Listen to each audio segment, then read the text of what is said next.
ਅੱਛਾ ਬਜ਼ੁਰਗੋ ਹੁਣ ਦਿਲ ਕਰਦਾ ਪਿੰਡ ਵੇਖਣ ਨੂੰ? ਸਰਦਾਰ ਜੀ ਦਿਲ ਕਿਦਾ ਨਹੀਂ ਕਰਦਾ ਪਿੰਡ ਕਾ ਦੇਖੋ ਜੀ। ਤੁਸੀਂ ਕਿੱਥੋਂ ਆਏ ਹੋ ਚੱਲ ਕੇ? ਹਾਂ ਹਾਲਾਂਕਿ ਤੁਹਾਡਾ ਆਪਣਾ ਪਿੰਡ ਨਹੀਂ ਹੈ, ਤੁਹਾਨੂੰ ਫਰਮਾਇਸ਼ ਕੀਤੀ ਹੈ ਕਿਸੇ ਨੇ, ਬਿਲਕੁਲ ਹਕੀਕਤ। ਹੈ ਤੇ ਜੇ ਤੁਹਾਡਾ ਆਪਣਾ ਪਿੰਡ ਹੁੰਦਾ ਤਾਂ ਫਿਰ ਤੁਹਾਡਾ ਕੀ ਹਾਲ ਹਾਏ ਹੈ? ਹਾਏ। ਜੰਮਣ ਪਾਉ, ਹੂੰ, ਇਹ ਪੰਜਾਬੀ ਦਾ ਲਫ਼ਜ਼ ਬੜਾ ਗਹਿਰਾ ਲਫ਼ਜ਼ ਹੈ। ਜੰਮਣ ਪਾਉ, ਜੰਮਣ ਇਹ 'ਚ ਬਾਰ-ਬਾਰ ਭੌਂ ਕੇ ਜਾਣ ਨੂੰ ਜੀ ਕਰਦਾ, ਹਾਏ। ਬਾਰ-ਬਾਰ ਭੌਂ ਕੇ ਜਾਣ ਨੂੰ ਜੀ ਕਰਦਾ। ਔਰ ਜਿਸ ਵਕਤ ਚੀਜ਼ਾਂ ਯਾਦ ਆਉਂਦੀਆਂ ਨੇ ਉਹ ਆਪਣੇ ਮਕਾਨ ਯਾਦ ਆਉਂਦੇ ਨੇ, ਜਾਂ ਉਹ ਆਪਣੇ ਇਬਾਦਤ ਖਾਨੇ ਯਾਦ ਆਉਂਦੇ ਨੇ, ਜਾਂ ਉਹ ਮਾਹੌਲ ਨਜ਼ਰ ਆਉਂਦਾ ਤੇ ਫਿਰ ਦਿਲ ਤੜਪਦਾ ਹੈ। ਦਿਲ ਤੜਪਦਾ ਹੈ, ਲੇਕਿਨ ਮਜਬੂਰੀ ਇਹ ਹੈ। ਮਜਬੂਰੀਆਂ ਕਾਸ਼ ਇਹ ਨਫ਼ਰਤ ਸਾਡੇ ਵਿੱਚ ਨਾ ਫੈਲਾਈ ਜਾਂਦੀ ਹੈ, ਕਾਸ਼ ਸਾਡੇ ਵਿੱਚ ਨਫ਼ਰਤ ਨਾ ਫੈਲਾਈ ਜਾਂਦੀ ਹੈ। ਔਰ ਜਿਹੜਾ ਇਸ ਨਫ਼ਰਤ ਨੂੰ ਫੈਲਾਉਣ ਦਾ ਮੰਬਾ ਤੇ ਮਰਕਜ਼ ਮੰਬਾ ਹੈ ਜਿਹੜਾ, ਉਹ ਐਸ਼ ਕਰ ਰਿਹਾ, ਐਸ਼ ਕਰ ਗਏ, ਉਹ ਐਸ਼ ਉਹਨਾਂ ਦੀਆਂ ਪੀੜ੍ਹੀਆਂ ਐਸ਼ ਕਰ ਗਈਆਂ। ਐਸ਼ ਕਰ ਰਿਹਾ। ਔਰ ਸਾਡੇ ਵਰਗੇ ਬੇਵਕੂਫ ਲੋਕ ਜਿਹੜੇ ਨੇ ਉਹ ਜ਼ਲੀਲ ਹੁੰਦੇ ਫਿਰਦੇ। ਜ਼ਲੀਲ ਹੋਣੇ ਚਾਹੀਦੇ। ਬਜ਼ੁਰਗੋ ਐਵੇਂ ਖਿਆਲ ਦੇ ਵਿੱਚ ਬੈਠੇ ਰਾਤ ਨੂੰ ਸੁੱਤੇ ਪਏ, ਦਿਮਾਗ ਉਹ ਪਿੰਡ ਦੀਆਂ ਗਲੀਆਂ ਦੇ ਵਿੱਚ ਪਹੁੰਚ ਜਾਂਦਾ ਜਿੱਥੇ ਬਚਪਨ ਗੁਜ਼ਰਿਆ। ਇਹ ਦਿਮਾਗ ਜਿਹੜਾ ਨਾ, ਇਹ ਸ਼ਊਰ ਤੇ ਲਾ ਸ਼ਊਰ, ਜਦੋਂ ਸ਼ਊਰ ਸੌ ਜਾਂਦਾ ਤੇ ਫਿਰ ਲਾ ਸ਼ਊਰ ਜਾਗ ਪੈਂਦਾ। ਹਾਂ, ਇਹ ਫਿਰ ਕਦੀ ਗੁਰਦਾਸਪੁਰ ਲੈ ਜਾਂਦਾ, ਕਦੀ ਆਦੀ ਲੈ ਜਾਂਦਾ, ਕਦੀ ਦਰੰਗੇ ਲੈ ਜਾਂਦਾ, ਕਦੀ ਕਿਸੇ ਪਾਸੇ ਲੈ ਜਾਂਦਾ। ਯਾਨੀ ਸਾਰਾ ਸੈਰ ਜਿਹੜਾ ਨਾ ਇਹ ਫਿਰ ਲਾ ਸ਼ਊਰ ਕਰਦਾ। ਕਿਆ ਸ਼ਊਰ ਸੌ ਜਾਂਦਾ, ਲਾ ਸ਼ਊਰ ਜਾਗ ਪੈਂਦਾ। ਤੇ ਫਿਰ ਜਿਹੜੇ ਆਪਣੇ ਹੁੰਦੇ ਸੀ ਯਾਰ ਬੇਲੀ, ਉਧਰ ਉਸ ਵਕਤ ਯਾਰ ਬੇਲੀ ਸਾਡੀ ਉਮਰ ਦੇ ਹੋਣੇ ਨੇ ਨਾ। ਹਾਂਜੀ ਹਾਂਜੀ, ਜਿਹੋ ਜਿਹੇ ਅਸੀਂ ਜਿਹੋ ਜਿਹੇ ਉਹ ਹੋਣੇ ਨੇ। ਬਿਲਕੁਲ। ਉਹ ਫਿਰ ਮਿਲਦੇ ਨੇ ਖਾਬ ਦੇ ਵਿੱਚ, ਖਾਬ ਦੇ ਵਿੱਚ, ਖਾਬ ਦੇ ਵਿੱਚ ਮਿਲਦੇ ਨੇ। ਫਿਰ ਉਹ ਕਦੀ ਕਦੀ ਇਹ ਵੀ ਹੁੰਦਾ, ਉਹ ਕਿੱਥੇ ਗਿਆ ਸੀ ਤੂੰ ਓਏ, ਬੜੀ ਦੇਰ ਬਾਅਦ ਕਿਤੇ ਆਇਆ। ਉਹ ਫਿਰ ਦੱਸੀ ਯਾਰ ਕੀ ਕਰੀਏ, ਹੁਣ ਸਾਡੀ ਮਜਬੂਰੀ ਸੀ, ਚਲੇ ਗਏ ਆ ਅਸੀਂ, ਅੱਛਾ, ਤੁਸੀਂ ਵੀ ਕਦੀ ਆ ਜਾਇਆ ਕਰੋ। ਹਾਏ ਹਾਏ, ਯਾਨੀ ਇੱਦਾਂ ਦਾ ਹਿਸਾਬ ਕਿਤਾਬ ਤੇ ਚੱਲਦਾ ਰਹਿੰਦਾ ਹੈ।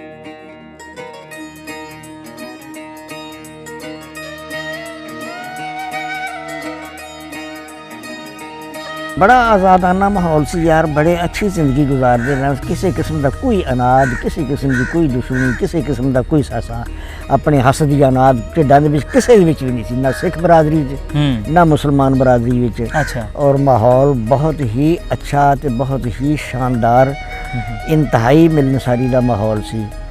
किसी किस्म का कोई अनाज दुश्मनी किसी दे नाल नहीं सी। और जिहड़ी माशी हालत सी या माशरती हालत, ये दोनों ही बहुत आला किस्म की नहज ते जा रही सन। माशी हालत भी ठीक सी, माशरती हालत भी ठीक सी, और मेल जोल तो खैर बिल्कुल बिल्कुल बेमिसाल सी ना। निफाक ते दूसरा हसद, बोझ, कीना, अनाज, इस चीज़ का नाम निशान है ही नहीं सी।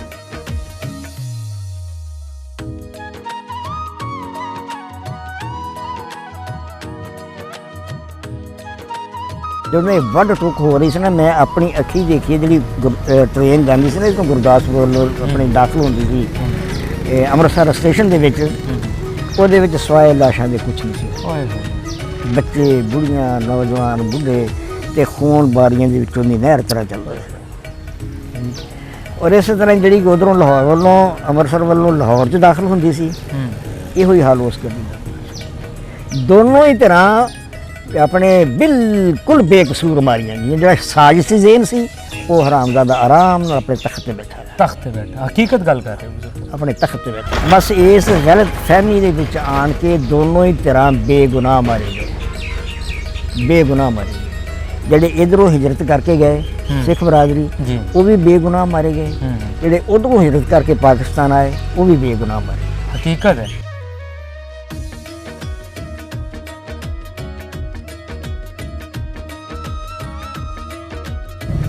ਸਾਡਾ ਜਿਹੜਾ ਪਿੰਡ ਸੀ ਨਾ ਆਦੀ, ਇਹ ਬਿਲਕੁਲ ਦਰਿਆ ਦੇ ਕਿਨਾਰੇ ਉੱਤੇ ਸੀ। ਠੀਕ ਹੋ ਗਿਆ। ਔਰ ਉਹ ਦਰਿਆ ਹੀ ਉਸ ਵਕਤ ਦੀ ਹੱਦ ਸੀ। ਆਪਣੇ ਬਟਵਾਰੇ ਦੀ ਉਹ ਦਰਿਆ ਹੀ ਉਦੋਂ ਹੱਦ ਸੀ। ਪਰਲੇ ਪਾਸੇ ਦਰਿਆ ਤੋਂ ਹਿੰਦੁਸਤਾਨ ਸੀ, ਹਾਂਜੀ, ਇੰਡੀਆ, ਹਾਂਜੀ, ਤੇ ਉਰਲੇ ਪਾਸੇ ਪਾਕਿਸਤਾਨ ਸੀ। ਬਿਲਕੁਲ, ਹਾਂਜੀ। ਇਹ ਆਪਣੇ ਅਫਰਾ ਤਫਰੀ ਦਾ ਇਹ ਆਲਮ ਸੀ ਕਿ ਕੋਈ ਮਾਂ ਬਾਪ ਨੂੰ ਨਹੀਂ ਸੀ ਜਾਣਦਾ। ਜਿਹੜਾ ਗਵਾਚ ਗਿਆ, ਜਿਹੜਾ ਲੱਭ ਗਿਆ। ਕਿਸਮਤ ਹੋਈ ਕਿ ਕੋਈ ਮਿਲ ਪਿਆ, ਵਰਨਾ ਕਿਸੇ ਨੂੰ ਕੋਈ ਨਹੀਂ ਮਿਲਿਆ। ਹੂੰ ਅੱਗੇ ਦਰਿਆ ਬੜੀ ਤੁਗਿਆਨੀ, ਜਿਹਨੂੰ ਅਸੀਂ ਹੜ੍ਹ ਆਖਦੇ ਹਾਂ, ਬੜਾ ਬਫਰਿਆ ਹੈ ਦਰਿਆ ਰਗੜੋ, ਇਹਦਾ ਪਾਣੀ ਬੜਾ ਤੇਜ਼ ਹੁੰਦਾ। ਬਾਰਿਸ਼, ਦਰਿਆ ਦੀ ਤੁਗਿਆਨੀ ਔਰ ਅਫਰਾ ਤਫਰੀ, ਉਧਰੋਂ ਗੋਲੀ ਆਉਂਦੀ ਸੀ, ਅੱਗੇ ਦਰਿਆ ਸੀ। ਹਾਂਜੀ, ਇਹ ਜਿਸ ਵਕਤ ਇਹ ਕਿੱਸਾ ਬਿਆਨ ਕਰੀਦਾ ਨਾ, ਤੇ ਯਕੀਨ ਜਾਣੋ ਕਿ ਇਨਸਾਨ ਦੇ ਰੌਂਗਟੇ ਖੜੇ ਹੋ ਜਾਣ, ਖੜੇ ਹੋ ਜਾਣ। ਅਸੀਂ ਉਹ ਆਲਮ ਦੇਖਿਆ ਕਿ ਬੱਚੇ ਨੂੰ ਮਾਂ ਦੀ ਗੋਦ ਵਿੱਚੋਂ ਲੈਣਾ, ਉਛਾਲਣਾ, ਥੱਲੇ ਜੋ ਸੌਕਰਾਂ ਦੇ ਥੱਲੇ ਬਰਛੀ ਲਾ ਦੇਣੀ। ਫਿਰ ਇਹ ਵੀ ਦੇਖਿਆ, ਇਹ ਦਰਖਤ ਦਾ ਤਣਾ, ਇਸ ਦਰਖਤ ਦੇ ਤਣੇ ਨਾਲ 7-8 ਸਾਲ ਦੇ ਬੱਚੇ ਨੂੰ ਇੱਦਾਂ ਤਣੇ ਨਾਲ ਹੱਥ ਲਾ ਕੇ ਵਿੱਚ ਕਿੱਲ ਠੋਕ ਦੇਣਾ, ਥੱਲੋਂ 1 ਫੁੱਟ ਦਾ ਫਾਸਲਾ। ਤੁਸੀਂ ਅੰਦਾਜ਼ਾ ਕਰ ਸਕਦੇ ਕਿ ਉਸ ਬੱਚੇ ਦੀ ਮੌਤ ਕਿਵੇਂ ਵਾਕਿਆ ਹੋਈ ਹੋਏਗੀ ਔਰ ਉਸ ਮਾਂ ਦੇ ਦਿਲ ਦੇ ਉੱਤੇ ਕੀ ਬੀਤਾ।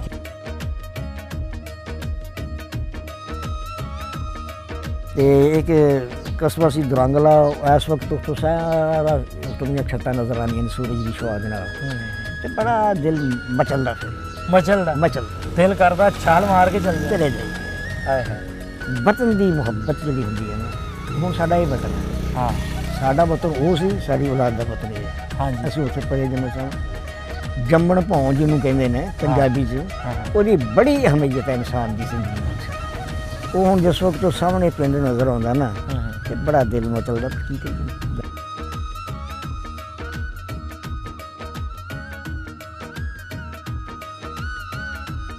ਪੰਜਾਬੀ ਲਹਿਰ ਵੇਖ ਰਹੇ ਸਾਰੇ ਹੀ ਸਰੋਤਿਆਂ ਨੂੰ ਬਹੁਤ ਸਾਰਾ ਸਲਾਮ ਤੇ ਪਿਆਰ ਭਰੀ ਸਤਿ ਸ਼੍ਰੀ ਅਕਾਲ। ਮੈਂ ਤੁਹਾਡਾ ਵੀਰ ਭੁਪਿੰਦਰ ਸਿੰਘ ਲਵਲੀ, ਔਰ ਹਮੇਸ਼ਾ ਦੀ ਤਰ੍ਹਾਂ ਅੱਜ ਵੀ ਪੰਜਾਬ ਦਾ ਕਿੱਸਾ, ਪੰਜਾਬ ਦੀ ਕਹਾਣੀ, ਉਸ ਪੰਜਾਬ ਦੀ ਕਹਾਣੀ ਜੋ ਕਦੀ ਅਣਵੰਡਿਆ ਸੀ, ਔਰ ਉਸ ਅਣਵੰਡੇ ਪੰਜਾਬ ਦੇ ਵਿੱਚ ਕਿਸ ਤਰ੍ਹਾਂ ਸਾਰੇ ਭਰਾਵਾਂ ਵਾਂਗ ਰਹਿੰਦੇ ਸੀ, ਉਸ ਤੋਂ ਬਾਅਦ ਕਿਸ ਤਰ੍ਹਾਂ ਪੰਜਾਬ ਵੰਡਿਆ ਗਿਆ।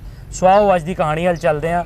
ਇਸ ਵੇਲੇ ਅਸੀਂ ਬੈਠੇ ਹਾਂ ਜੀ 200 ਚੱਕ ਕਰਤਾਰਪੁਰੇ। ਸਾਡੇ ਨਾਲ ਮੌਜੂਦ ਨੇ ਇੱਕ ਬਜ਼ੁਰਗ, आओ इन्हों को पूछते हैं। बाबा जी जी जी, की हाल चाल ने? ठीक हो? बहुत अल्लाह का शुक्र है, बहुत अच्छा हाल है। तबीयत से ठीक जी? तबीयत भी ठीक है। अच्छा बजुर्गो, ਤੁਹਾਡਾ ਨਾਂ ਕੀ ਹੈ? मेरा नाम अब्दुल रशीद। अब्दुल रशीद जी। ਤੇ ਤੁਹਾਡੇ ਵਾਲਿਦ ਸਾਹਿਬ ਦਾ ਨਾਂ? गुलाम हुसैन। गुलाम हुसैन जी। ਦਾਦਾ ਜੀ ਦਾ ਨਾਮ ਯਾਦ ਹੈ? हाँ, करामतुल्ला। करामतुल्ला। हाँ जी। ਤੁਸੀਂ ਇੱਥੇ ਦੇ ਵਸਿੰਦੇ ਹੋ ਜਾਂ ਉਧਰੋਂ ਆਏ ਹੋ? उधरों महाजर हो के आए। ਮਹਾਜਰ ਹੋ ਕੇ ਉਧਰੋਂ ਆਏ ਹੋ जी। ਤੇ ਜਿਹੜੇ ਪਿੰਡ ਆਪਾਂ ਬੈਠੇ ਆ, ਇਸ ਪਿੰਡ ਦਾ ਕੀ ਨਾਂ? इस पिंड का नाम चक नंबर 200 करतारपुर। 200 करतारपुरा। करतारपुर तहसील? तहसील व जिला, तहसील समुद्री, जिला फैसलाबाद, ਜਿਹਨੂੰ ਪੁਰਾਣਾ ਲਾਇਲਪੁਰ ਵੀ ਕਹਿੰਦੇ। लायलपुर। ਅੱਛਾ ਬਜ਼ੁਰਗੋ, ਤੁਹਾਡਾ ਉੱਥੇ ਪਿੰਡ ਕਿਹੜਾ ਸੀਗਾ? आदि तहसील गुरदासपुर, जिला गुरदासपुर। ਆਦੀ। आदि। अच्छा। हाँ जी। ਤੇ ਉਸ ਵੇਲੇ ਤੁਹਾਡੀ ਉਮਰ ਕਿੰਨੀ ਕੁ ਸੀ? उस वेले मेरी उम्र 14-15 साल सी। 14-15 ਸਾਲ ਸੀ, ਯਾਨੀ ਕਿ ਹੁਣ ਤੁਹਾਡੀ ਇਸ ਵੇਲੇ ਕੋਈ 90 ਦੇ ਕਰੀਬ। ਹਾਂਜੀ 90 ਦੇ ਕਰੀਬ। ਅੱਛਾ ਅੱਛਾ ਬਜ਼ੁਰਗੋ, ਜਿਹੜਾ ਤੁਹਾਡਾ ਉਹ ਪਿੰਡ ਸੀ ਆਦੀ, ਆਦੀ, ਉਹਦੇ ਲਾਗੇ ਲਾਗੇ ਕਿਹੜੇ ਕਿਹੜੇ ਪਿੰਡ ਸੀਗੇ? ਉਹਦੇ ਲਾਗੇ ਸੀ ਡੁਗਰੀ। ਡੁਗਰੀ? ਖਾਰਸ ਤੁਹਾਡੀ ਬਰਾਦਰੀ ਦਾ ਪਿੰਡ। ਅੱਛਾ। ਫਿਰ ਬਾਬੂਪੁਰ। ਬਾਬੂਪੁਰ ਅਫਗਾਨਾ। ਅਫਗਾਨਾ ਪਠਾਣਾ ਦਾ ਪਿੰਡ ਸੀ। ਅੱਛਾ।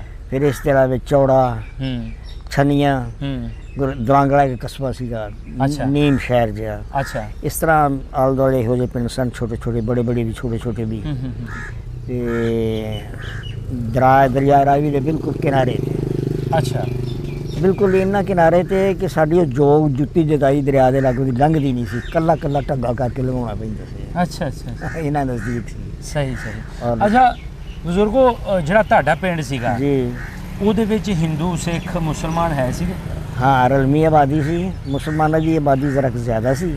ਅੱਛਾ। ਤੇ ਸਿੱਖ ਬਰਾਦਰੀ ਦੀ ਜ਼ਰਾ ਘੱਟ ਸੀ, ਥੋੜੀ ਜਿਹੀ ਘੱਟ ਸੀ ਜੀ।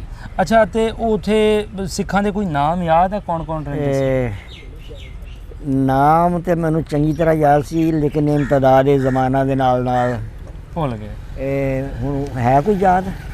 ਇੱਕ ਤਾਂ ਸਾਡੇ ਬਿਲਕੁਲ ਗੁਆਂਢ ਸੀ ਕਿ ਸਾਡਾ ਆਪਣੇ ਸਿੱਖਾਂ ਦਾ ਘਰ। ਅੱਛਾ। ਲੇਕਿਨ ਹੁਣ ਜ਼ਹਿਨ ਚੋਂ ਨਿਕਲ ਗਿਆ ਯਾਰ। ਹੈਂ? ਤੇ ਤੁਸੀਂ ਉਸ ਵੇਲੇ ਕੀ ਕਰਦੇ ਸੀ? ਪੜ੍ਹਦੇ ਸੀ? ਕੀ ਕਰਦੇ? ਮੈਂ ਉਸ ਵਕਤ ਅੰਮ੍ਰਿਤਸਰ ਪੜ੍ਹਦਾ ਸੀ। ਅੰਮ੍ਰਿਤਸਰ ਸ਼ਹਿਰ 'ਚ ਪੜ੍ਹਦੇ? ਸ਼ਹਿਰ 'ਚ। ਕਿੰਨਵੀਂ 'ਚ?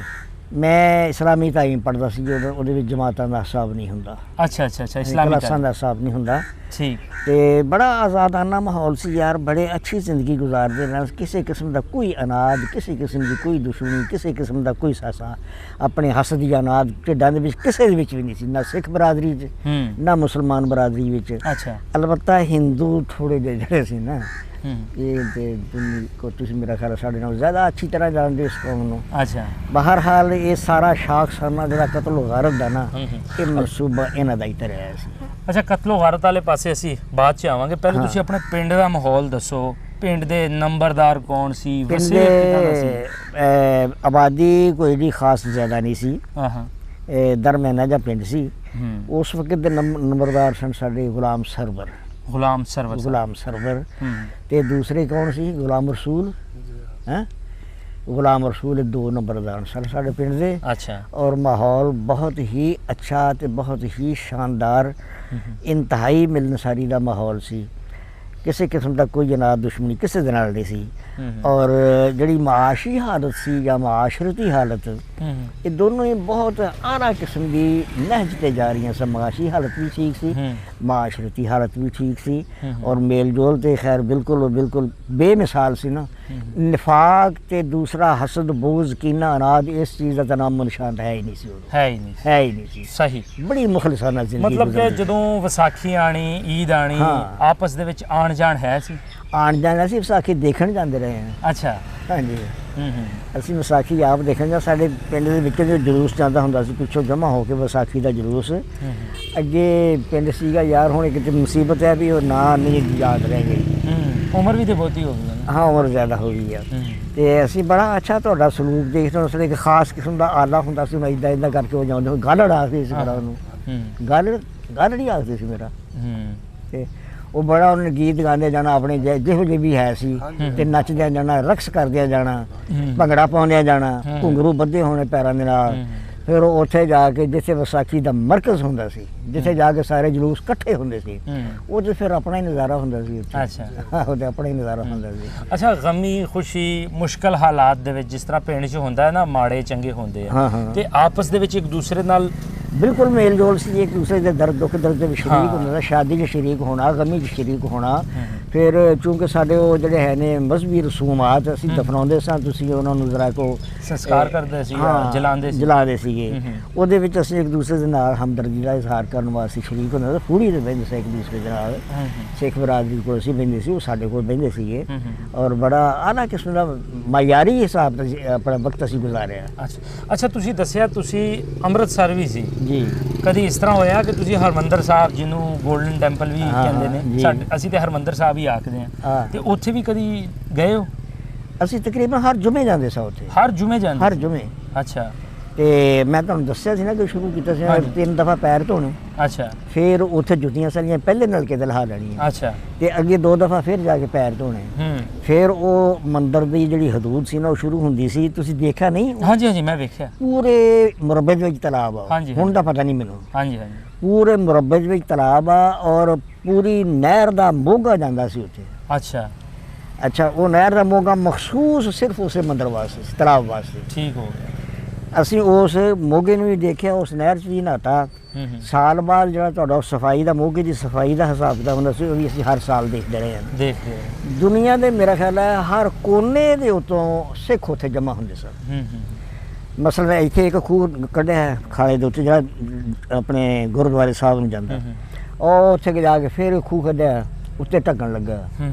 ਸਾਲ ਬਾਅਦ ਉਹਦੀ ਸਫਾਈ ਦਾ ਜਿਸ ਵਕਤ ਹੁੰਦਾ ਸੀ ਨਾ, ਉਹ ਹਿਸਾਬ ਕਿਤਾਬ ਆਉਂਦਾ ਸੀ, ਉਹ ਤਾਰੀਖ ਮੁਕਰਰ ਹੁੰਦੀ ਸੀ ਉਹਦੀ।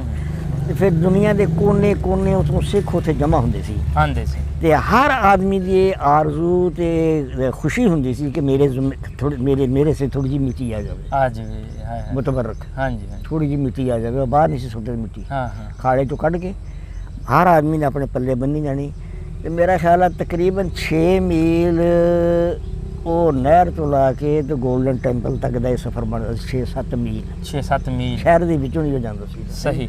ਗੁੰਜਾਨ ਆਬਾਦੀ ਵਿੱਚੋਂ ਦੀ। ਅੱਛਾ, ਉਹ ਫਿਰ ਉਹਨਾਂ ਨੇ ਸਾਲ ਬਾਅਦ ਉਹਦੀ ਸਫਾਈ ਕਰਨ ਤੋਂ ਬਾਅਦ ਮਿੱਟੀ ਦਾ ਇੱਕ ਜ਼ਰਾ ਉੱਤੇ ਨਹੀਂ ਰਹਿੰਦਾ, ਸਾਰੇ ਦਾ ਸਾਰਾ ਆਪਣੇ ਪੱਲੇ ਬੰਨ ਕੇ ਤੇ ਬਤੌਰੇ ਤਬਰਕ ਲੈ ਜਾਂਦਾ। ਹਾਂ। ਅੱਛਾ, ਉਸ ਗੁਰਦੁਆਰੇ ਦੇ ਵਿੱਚ ਇਬਤਦਾ ਦੇ ਵਿੱਚ ਹੂੰ ਜਦੋਂ ਸ਼ੁਰੂ ਹੁੰਦੀ ਸੀ ਨਾ ਹੱਦ ਗੁਰਦੁਆਰੇ ਸਾਹਿਬ ਦੀ, ਤੇ ਇਬਤਦਾ ਦੇ ਵਿੱਚ ਇੱਕ ਕਮਰਾ ਬਣਿਆ ਸੀ, ਅੱਛਾ ਕਮਰਾ। ਹੂੰ ਉਹਦੇ ਵਿੱਚ ਜਿਹੜੇ ਉੱਥੇ ਦੇ ਕੋਈ ਇੰਤਜ਼ਾਮੀਆ ਦੇ ਬੰਦੇ ਸਨ, ਕਿਉਂਕਿ ਅਸੀਂ ਹਰ ਦੋਵੇਂ ਜਾਂਦੇ ਸਾਂ, ਵਾਕਫੀਅਤ ਵੀ ਹੋ ਗਈ ਸੀ ਥੋੜ੍ਹੀ ਬਹੁਤੀ ਇੱਕ ਦੂਸਰੇ ਦੇ ਨਾਲ। ਅੱਛਾ ਉਹਨਾਂ ਨੂੰ ਪੁੱਛਿਆ ਵੀ ਇਹ ਕਮਰਾ ਕਿਸ ਵਾਸਤੇ ਹੈ? ਹੂੰ ਉਹਨਾਂ ਨੇ ਦੱਸਿਆ ਜੀ ਕਿ ਇਹ ਕਮਰਾ ਅਸੀਂ ਬਣਾਇਆ ਹਜ਼ਰਤ ਮੀਆਂ ਮੀਰ ਰਹਿਮਤੁல்லாਹ ਅਲੈਹ ਦੀ ਯਾਦ ਵਿੱਚ। ਸਹੀ। ਹਜ਼ਰਤ ਬਾਬਾ ਗੁਰੂ ਨਾਨਕ ਸਾਹਿਬ ਤੇ ਹਜ਼ਰਤ ਮੀਆਂ ਮੀਰ ਸਾਹਿਬ ਇਹ ਬੜੇ ਗਹਿਰੇ ਦੋਸਤ ਸਨ, ਇਹ ਬੜੇ ਗਹਿਰੇ ਦੋਸਤ ਸਨ। ਇਹ ਉਹਨਾਂ ਨੂੰ ਮਿਲਣ ਵਾਸਤੇ ਲਾਹੌਰ ਜਾਂਦੇ ਸਨ ਬਾਬਾ ਜੀ, ਤੇ ਹਜ਼ਰਤ ਮੀਆਂ ਮੀਰ ਸਾਹਿਬ ਇਹਨਾਂ ਨੂੰ ਮਿਲਣ ਵਾਸਤੇ ਲਾਹੌਰ ਜਾਂਦੇ ਹੁੰਦੇ ਸਨ। ਤੇ ਇਹ ਕਮਰਾ ਉਹਨਾਂ ਦਾ ਨਮਾਜ਼ ਪੜ੍ਹਨ ਵਾਲਾ। ਠੀਕ ਹੋ ਗਿਆ। ਹਾਂਜੀ, ਅਸੀਂ ਇਹ ਇੱਕ ਲੋਟਾ ਪਾਣੀ ਦਾ ਤੇ ਇੱਕ ਮਸਵਾਕ ਤਾਜ਼ਾ ਸ਼ਾਮ ਨੂੰ ਅਸੀਂ ਰੱਖਣੇ ਇੱਥੇ, ਤੇ ਸਵੇਰ ਨੂੰ ਮਸਵਾਕ ਦੀ ਇਸਤੇਮਾਲ ਕੀਤੀ ਹੁੰਦੀ ਹੈ ਤੇ ਲੋਟਾ ਵੀ ਵਰਤਿਆ ਹੁੰਦਾ। ਅੱਛਾ, ਉਸ ਤੋਂ ਅੱਗੇ ਫਿਰ ਉਹ ਅਸਲ ਜਿਹੜੀ ਹੈ ਨਾ ਹਦੂਦ ਗੁਰਦੁਆਰੇ ਦੀ ਉਹ ਸ਼ੁਰੂ ਹੋ ਜਾਂਦੀ ਸੀ, ਜਿੱਥੇ ਗ੍ਰੰਥ ਸਾਹਿਬ ਰੱਖਿਆ ਹੁੰਦਾ ਸੀ। ਉਹ ਤੇ ਬੜੀ ਇੱਕ ਅਜੀਬ ਉਹ ਗਰੀਬ ਕਿਸਮ ਦੀ ਉਹ ਜਗ੍ਹਾ ਸੀ, ਜਿਹਨੂੰ ਅਸੀਂ ਤਸੱਵਰ ਵਿੱਚ ਤੇ ਦੇਖ ਸਕਦੇ ਹਾਂ, ਲੇਕਿਨ ਅਜ਼ਹਾਰੇ ਖਿਆਲ ਕਰਨ ਵਾਸਤੇ ਜ਼ਰਾ ਕੋਈ ਮੁਸ਼ਕਿਲ ਦਰਪੇਸ਼ ਹੁੰਦੀ ਹੈ। ਬੜਾ ਮੁਤਬਰਕ ਥਾਂ ਹੁੰਦਾ ਸੀ, ਬੜੇ ਅਦਬ ਇਹਤਰਾਮ ਨਾਲ ਰੱਖਿਆ ਜਾਂਦਾ ਸੀ। ਇਸ ਤਰ੍ਹਾਂ ਪਾਣੀ ਦੇ ਛੱਟੇ ਮਾਰੇ ਜਾਂਦੇ ਸਨ, ਔਰ ਹਰ ਆਦਮੀ 24 ਘੰਟੇ ਦਿਨ ਰਾਤ ਇੱਕ ਮੋਰਾਂ ਦਾ ਪੰਖ ਜਿਹਾ ਹੁੰਦਾ, ਪੱਖਾ ਜਿਹਾ ਬਣਿਆ, ਇਸ ਤਰ੍ਹਾਂ ਉਹ ਹਰਾਉਂਦੇ ਰਹਿੰਦੇ ਸਨ ਗ੍ਰੰਥ ਸਾਹਿਬ ਦੇ ਉੱਤੇ। ਤੇ ਬਹੁਤ ਹੀ ਆਲਾ ਕਿਸਮ ਦਾ ਮਾਹੌਲ ਹੁੰਦਾ ਸੀ, ਕਿਸੇ ਕਿਸਮ ਦੀ ਕੋਈ ਨਫ਼ਰਤ ਨਹੀਂ। ਮੁਸਲਮਾਨ ਨੂੰ ਸਿੱਖ ਤੋਂ ਕੋਈ ਨਫ਼ਰਤ ਨਹੀਂ ਸੀ, ਸਿੱਖ ਤੋਂ ਮੁਸਲਮਾਨ ਤੋਂ ਕਿਸੇ ਕਿਸਮ ਦੀ ਕੋਈ ਨਫ਼ਰਤ ਨਹੀਂ। ਹਰ ਆਦਮੀ ਨੂੰ ਇਜਾਜ਼ਤ ਸੀ ਅੰਦਰ ਜਾਣ ਦੀ। ਅੱਛਾ, ਜਿੰਨਾ ਮਰਜ਼ੀ ਤੇਰੇ ਡਹਿਰੇ, ਜਿੱਧਰ ਨੂੰ ਮਰਜ਼ੀ ਜਾਵੇ, ਔਰ ਫਿਰ ਅਦਬ ਇਹਤਰਾਮ ਵੀ ਬੜਾ ਕਰਦੇ ਸਨ ਜੀ। ਸਹੀ। ਇਸ ਤਰ੍ਹਾਂ ਕਰਕੇ ਨਾ ਉਹ ਤੁਹਾਡੀ ਹੁਣ ਤਾਂ ਯਾਰ ਕਲਚਰ ਬਦਲ ਗਏ, ਨਿਜਤਾਂ ਬਦਲ ਗਈਆਂ, ਹਰ ਚੀਜ਼ ਦੀ ਫਰਾਮਾਨੀ ਹੋ ਗਈ, ਲੇਕਿਨ ਬੇਹਯਾਈ ਦੀ ਇੰਤਹਾ ਹੋ ਗਈ, ਇੰਤਹਾ ਹੋ ਗਈ। ਇਹ ਇਸ ਕਿਸਮ ਦਾ ਮਾਹੌਲ ਸੀ। ਉਹ ਹਰਵਿੰਦਰ ਸਾਹਿਬ ਆਪਣੀ ਅੱਖਾਂ ਰਾਹੀਂ ਆਪਣੀ ਜਿਹੜੀ ਦਿਮਾਗ ਦੇ ਵਿੱਚ ਤੁਹਾਡਾ ਸਕੈਚ ਸੀ 73 ਸਾਲ ਪੁਰਾਣਾ, ਹਾਂਜੀ, ਉਹ ਤੁਸੀਂ ਸਾਨੂੰ ਪੇਸ਼ ਕੀਤਾ, ਔਰ ਤੁਹਾਡੇ ਸੋਚ ਦੇ ਮੁਤਾਬਿਕ ਅਸੀਂ ਵੀ ਉਹ ਵੇਖਣ ਦੀ ਕੋਸ਼ਿਸ਼ ਕੀਤੀ। ਉਹ ਪੁਰਾਣਾ ਜਿਹੜਾ ਨਜ਼ਾਰਾ ਸੀ, ਜਿਹੜੇ ਪਿੰਡ 'ਚ ਤੁਸੀਂ ਰਹਿੰਦੇ ਸੀ, ਉੱਥੋਂ ਜਦੋਂ ਉਜਾੜਾ ਪਿਆ ਵਾ, ਵੰਡ ਹੋਈ, ਤੁਹਾਨੂੰ ਉਸ ਵੇਲੇ ਉੱਥੋਂ ਉਠਾਇਆ ਗਿਆ, ਖੁਦ ਉੱਠ ਕੇ ਆਏ ਹੋ, ਜਾਂ ਕਿਸ ਤਰ੍ਹਾਂ ਦਾ ਮਾਹੌਲ ਬਣ ਗਿਆ ਸੀ? ਇਹ ਹੁਣ ਤੁਸੀਂ ਬੇਟਾ ਬਹੁਤ ਛੋਟੇ ਹੋ ਮੇਰੇ ਨਾਲੋਂ। ਜੀ ਬਿਲਕੁਲ। ਸਾਡਾ ਜਿਹੜਾ ਪਿੰਡ ਸੀ ਨਾ ਆਦੀ, ਇਹ ਬਿਲਕੁਲ ਦਰਿਆ ਦੇ ਕਿਨਾਰੇ ਉੱਤੇ ਸੀ। ਠੀਕ ਹੋ ਗਿਆ। ਔਰ ਉਹ ਦਰਿਆ ਹੀ ਉਸ ਵਕਤ ਦੀ ਹੱਦ ਸੀ ਆਪਣੇ ਬਟਵਾਰੇ ਦੀ। ਉਹ ਦਰਿਆ ਹੀ ਉਦੋਂ ਹੱਦ ਸੀ। ਪਰਲੇ ਪਾਸੇ ਦਰਿਆ ਤੋਂ ਹਿੰਦੁਸਤਾਨ ਸੀ, ਹਾਂਜੀ, ਇੰਡੀਆ, ਹਾਂਜੀ, ਤੇ ਉਰਲੇ ਪਾਸੇ ਪਾਕਿਸਤਾਨ ਸੀ। ਬਿਲਕੁਲ, ਹਾਂਜੀ। ਇਹ ਆਪਣੇ ਅਫਰਾ ਤਫਰੀ ਦਾ ਇਹ ਆਲਮ ਸੀ ਕਿ ਕੋਈ ਮਾਂ ਬਾਪ ਨੂੰ ਨਹੀਂ ਸੀ ਜਾਣਦਾ, ਜਿਹੜਾ ਗਵਾਚ ਗਿਆ, ਜਿਹੜਾ ਲੱਭ ਗਿਆ। ਕਿਸਮਤ ਹੋਈ ਕਿ ਕੋਈ ਮਿਲ ਪਿਆ, ਵਰਨਾ ਕਿਸੇ ਨੂੰ ਕੋਈ ਨਹੀਂ ਮਿਲਿਆ। ਅੱਗੇ ਦਰਿਆ ਬੜੀ ਤੁਗਿਆਨੀ, ਜਿਵੇਂ ਅਸੀਂ ਹੜ੍ਹ ਆਖਦੇ ਹਾਂ, ਬੜਾ ਬਫਰਿਆ ਹੈ ਦਰਿਆ ਰਗੜੋ, ਇਹਦਾ ਪਾਣੀ ਬੜਾ ਤੇਜ਼ ਹੁੰਦਾ, ਕਿਉਂਕਿ ਉਹ ਪਹਾੜੀ ਸਿਲਸਿਲਾ ਲਾਗੇ ਆ, ਉੱਥੋਂ ਯਕਲਖਤ ਪਾਣੀ ਪੈਂਦਾ, ਤੇ ਦਰਿਆ ਦੀ ਰਵਾਨੀ ਜਿਹੜੀ ਨਾ ਬਹੁਤ ਤੇਜ਼ ਹੁੰਦੀ ਹੈ। ਉੱਥੋਂ ਫਿਰ ਬੇੜੀਆਂ ਦਾ ਤੇ ਕੋਈ ਹਾਲ ਸੀ, 2-3 ਬੇੜੀਆਂ ਨਹੀਂ ਪਬਲਿਕ ਨੂੰ ਕੀ ਕਰਦੀਆਂ ਨੇ। ਉਹ ਫਿਰ ਕਿਉਂਕਿ ਪਿੰਡ ਸਾਡਾ ਨਾਲ ਹੀ ਸੀ ਬਿਲਕੁਲ, ਉੱਥੋਂ ਅਸੀਂ ਸ਼ਤੂਰੀਆਂ ਕੁਛ ਲਾਈਆਂ, ਕੁਛ ਬਾਲੇ ਬੂਲੇ ਜਮ੍ਹਾਂ ਕੀਤੇ, ਕੁਛ ਰੱਸੇ ਜਮ੍ਹਾਂ ਕੀਤੇ, ਉਹਨਾਂ ਨੂੰ ਬੰਨ ਬੁੰਨ ਕੇ ਤੇ ਫਿਰ ਉਹ ਆਪਣੀਆਂ ਆਪਣੇ ਇਸਤੇਮਾਲ ਦੇ ਵਾਸਤੇ, ਤੇ ਉਹਨਾਂ ਦੇ ਉੱਤੇ ਅਸੀਂ ਜਿੰਨੀ ਕੁ ਪਬਲਿਕ ਆਉਂਦੀ ਸੀ ਥੋੜ੍ਹੀ ਬਹਾ ਕੇ ਪਾਰ ਲਾਇਆ ਉਹਨਾਂ ਨੂੰ, ਰਾਵੀ ਤੋਂ ਪਾਰ। ਅੱਛਾ, ਕੁਛ ਬੰਦੇ ਰੁੜ ਗਏ, ਔਰ ਲਾਸ਼ਾਂ ਦਾ ਇਹ ਹਾਲ ਸੀ। ਬਾਰਿਸ਼, ਦਰਿਆ ਦੀ ਤੁਗਿਆਨੀ, ਔਰ ਅਫਰਾ ਤਫਰੀ, ਉਧਰੋਂ ਗੋਲੀ ਆਉਂਦੀ ਸੀ, ਅੱਗੇ ਦਰਿਆ ਸੀ। ਹਾਂਜੀ, ਇਹ ਜਿਸ ਵਕਤ ਇਹ ਕਿੱਸਾ ਬਿਆਨ ਕਰੀਦਾ ਨਾ, ਤੇ ਯਕੀਨ ਜਾਣੋ ਕਿ ਇਨਸਾਨ ਦੇ ਰੌਂਗਟੇ ਖੜੇ ਹੋ ਜਾਂਦੇ। ਅਸੀਂ ਉਹ ਆਲਮ ਦੇਖਿਆ ਕਿ ਬੱਚੇ ਨੂੰ ਮਾਂ ਦੀ ਗੋਦ ਵਿੱਚੋਂ ਲੈਣਾ, ਉਛਾਲਣਾ, ਥੱਲੇ ਜੋ ਸੌਕਰਾਂ ਦੇ ਥੱਲੇ ਬਰਛੀ ਲਾ ਦੇ।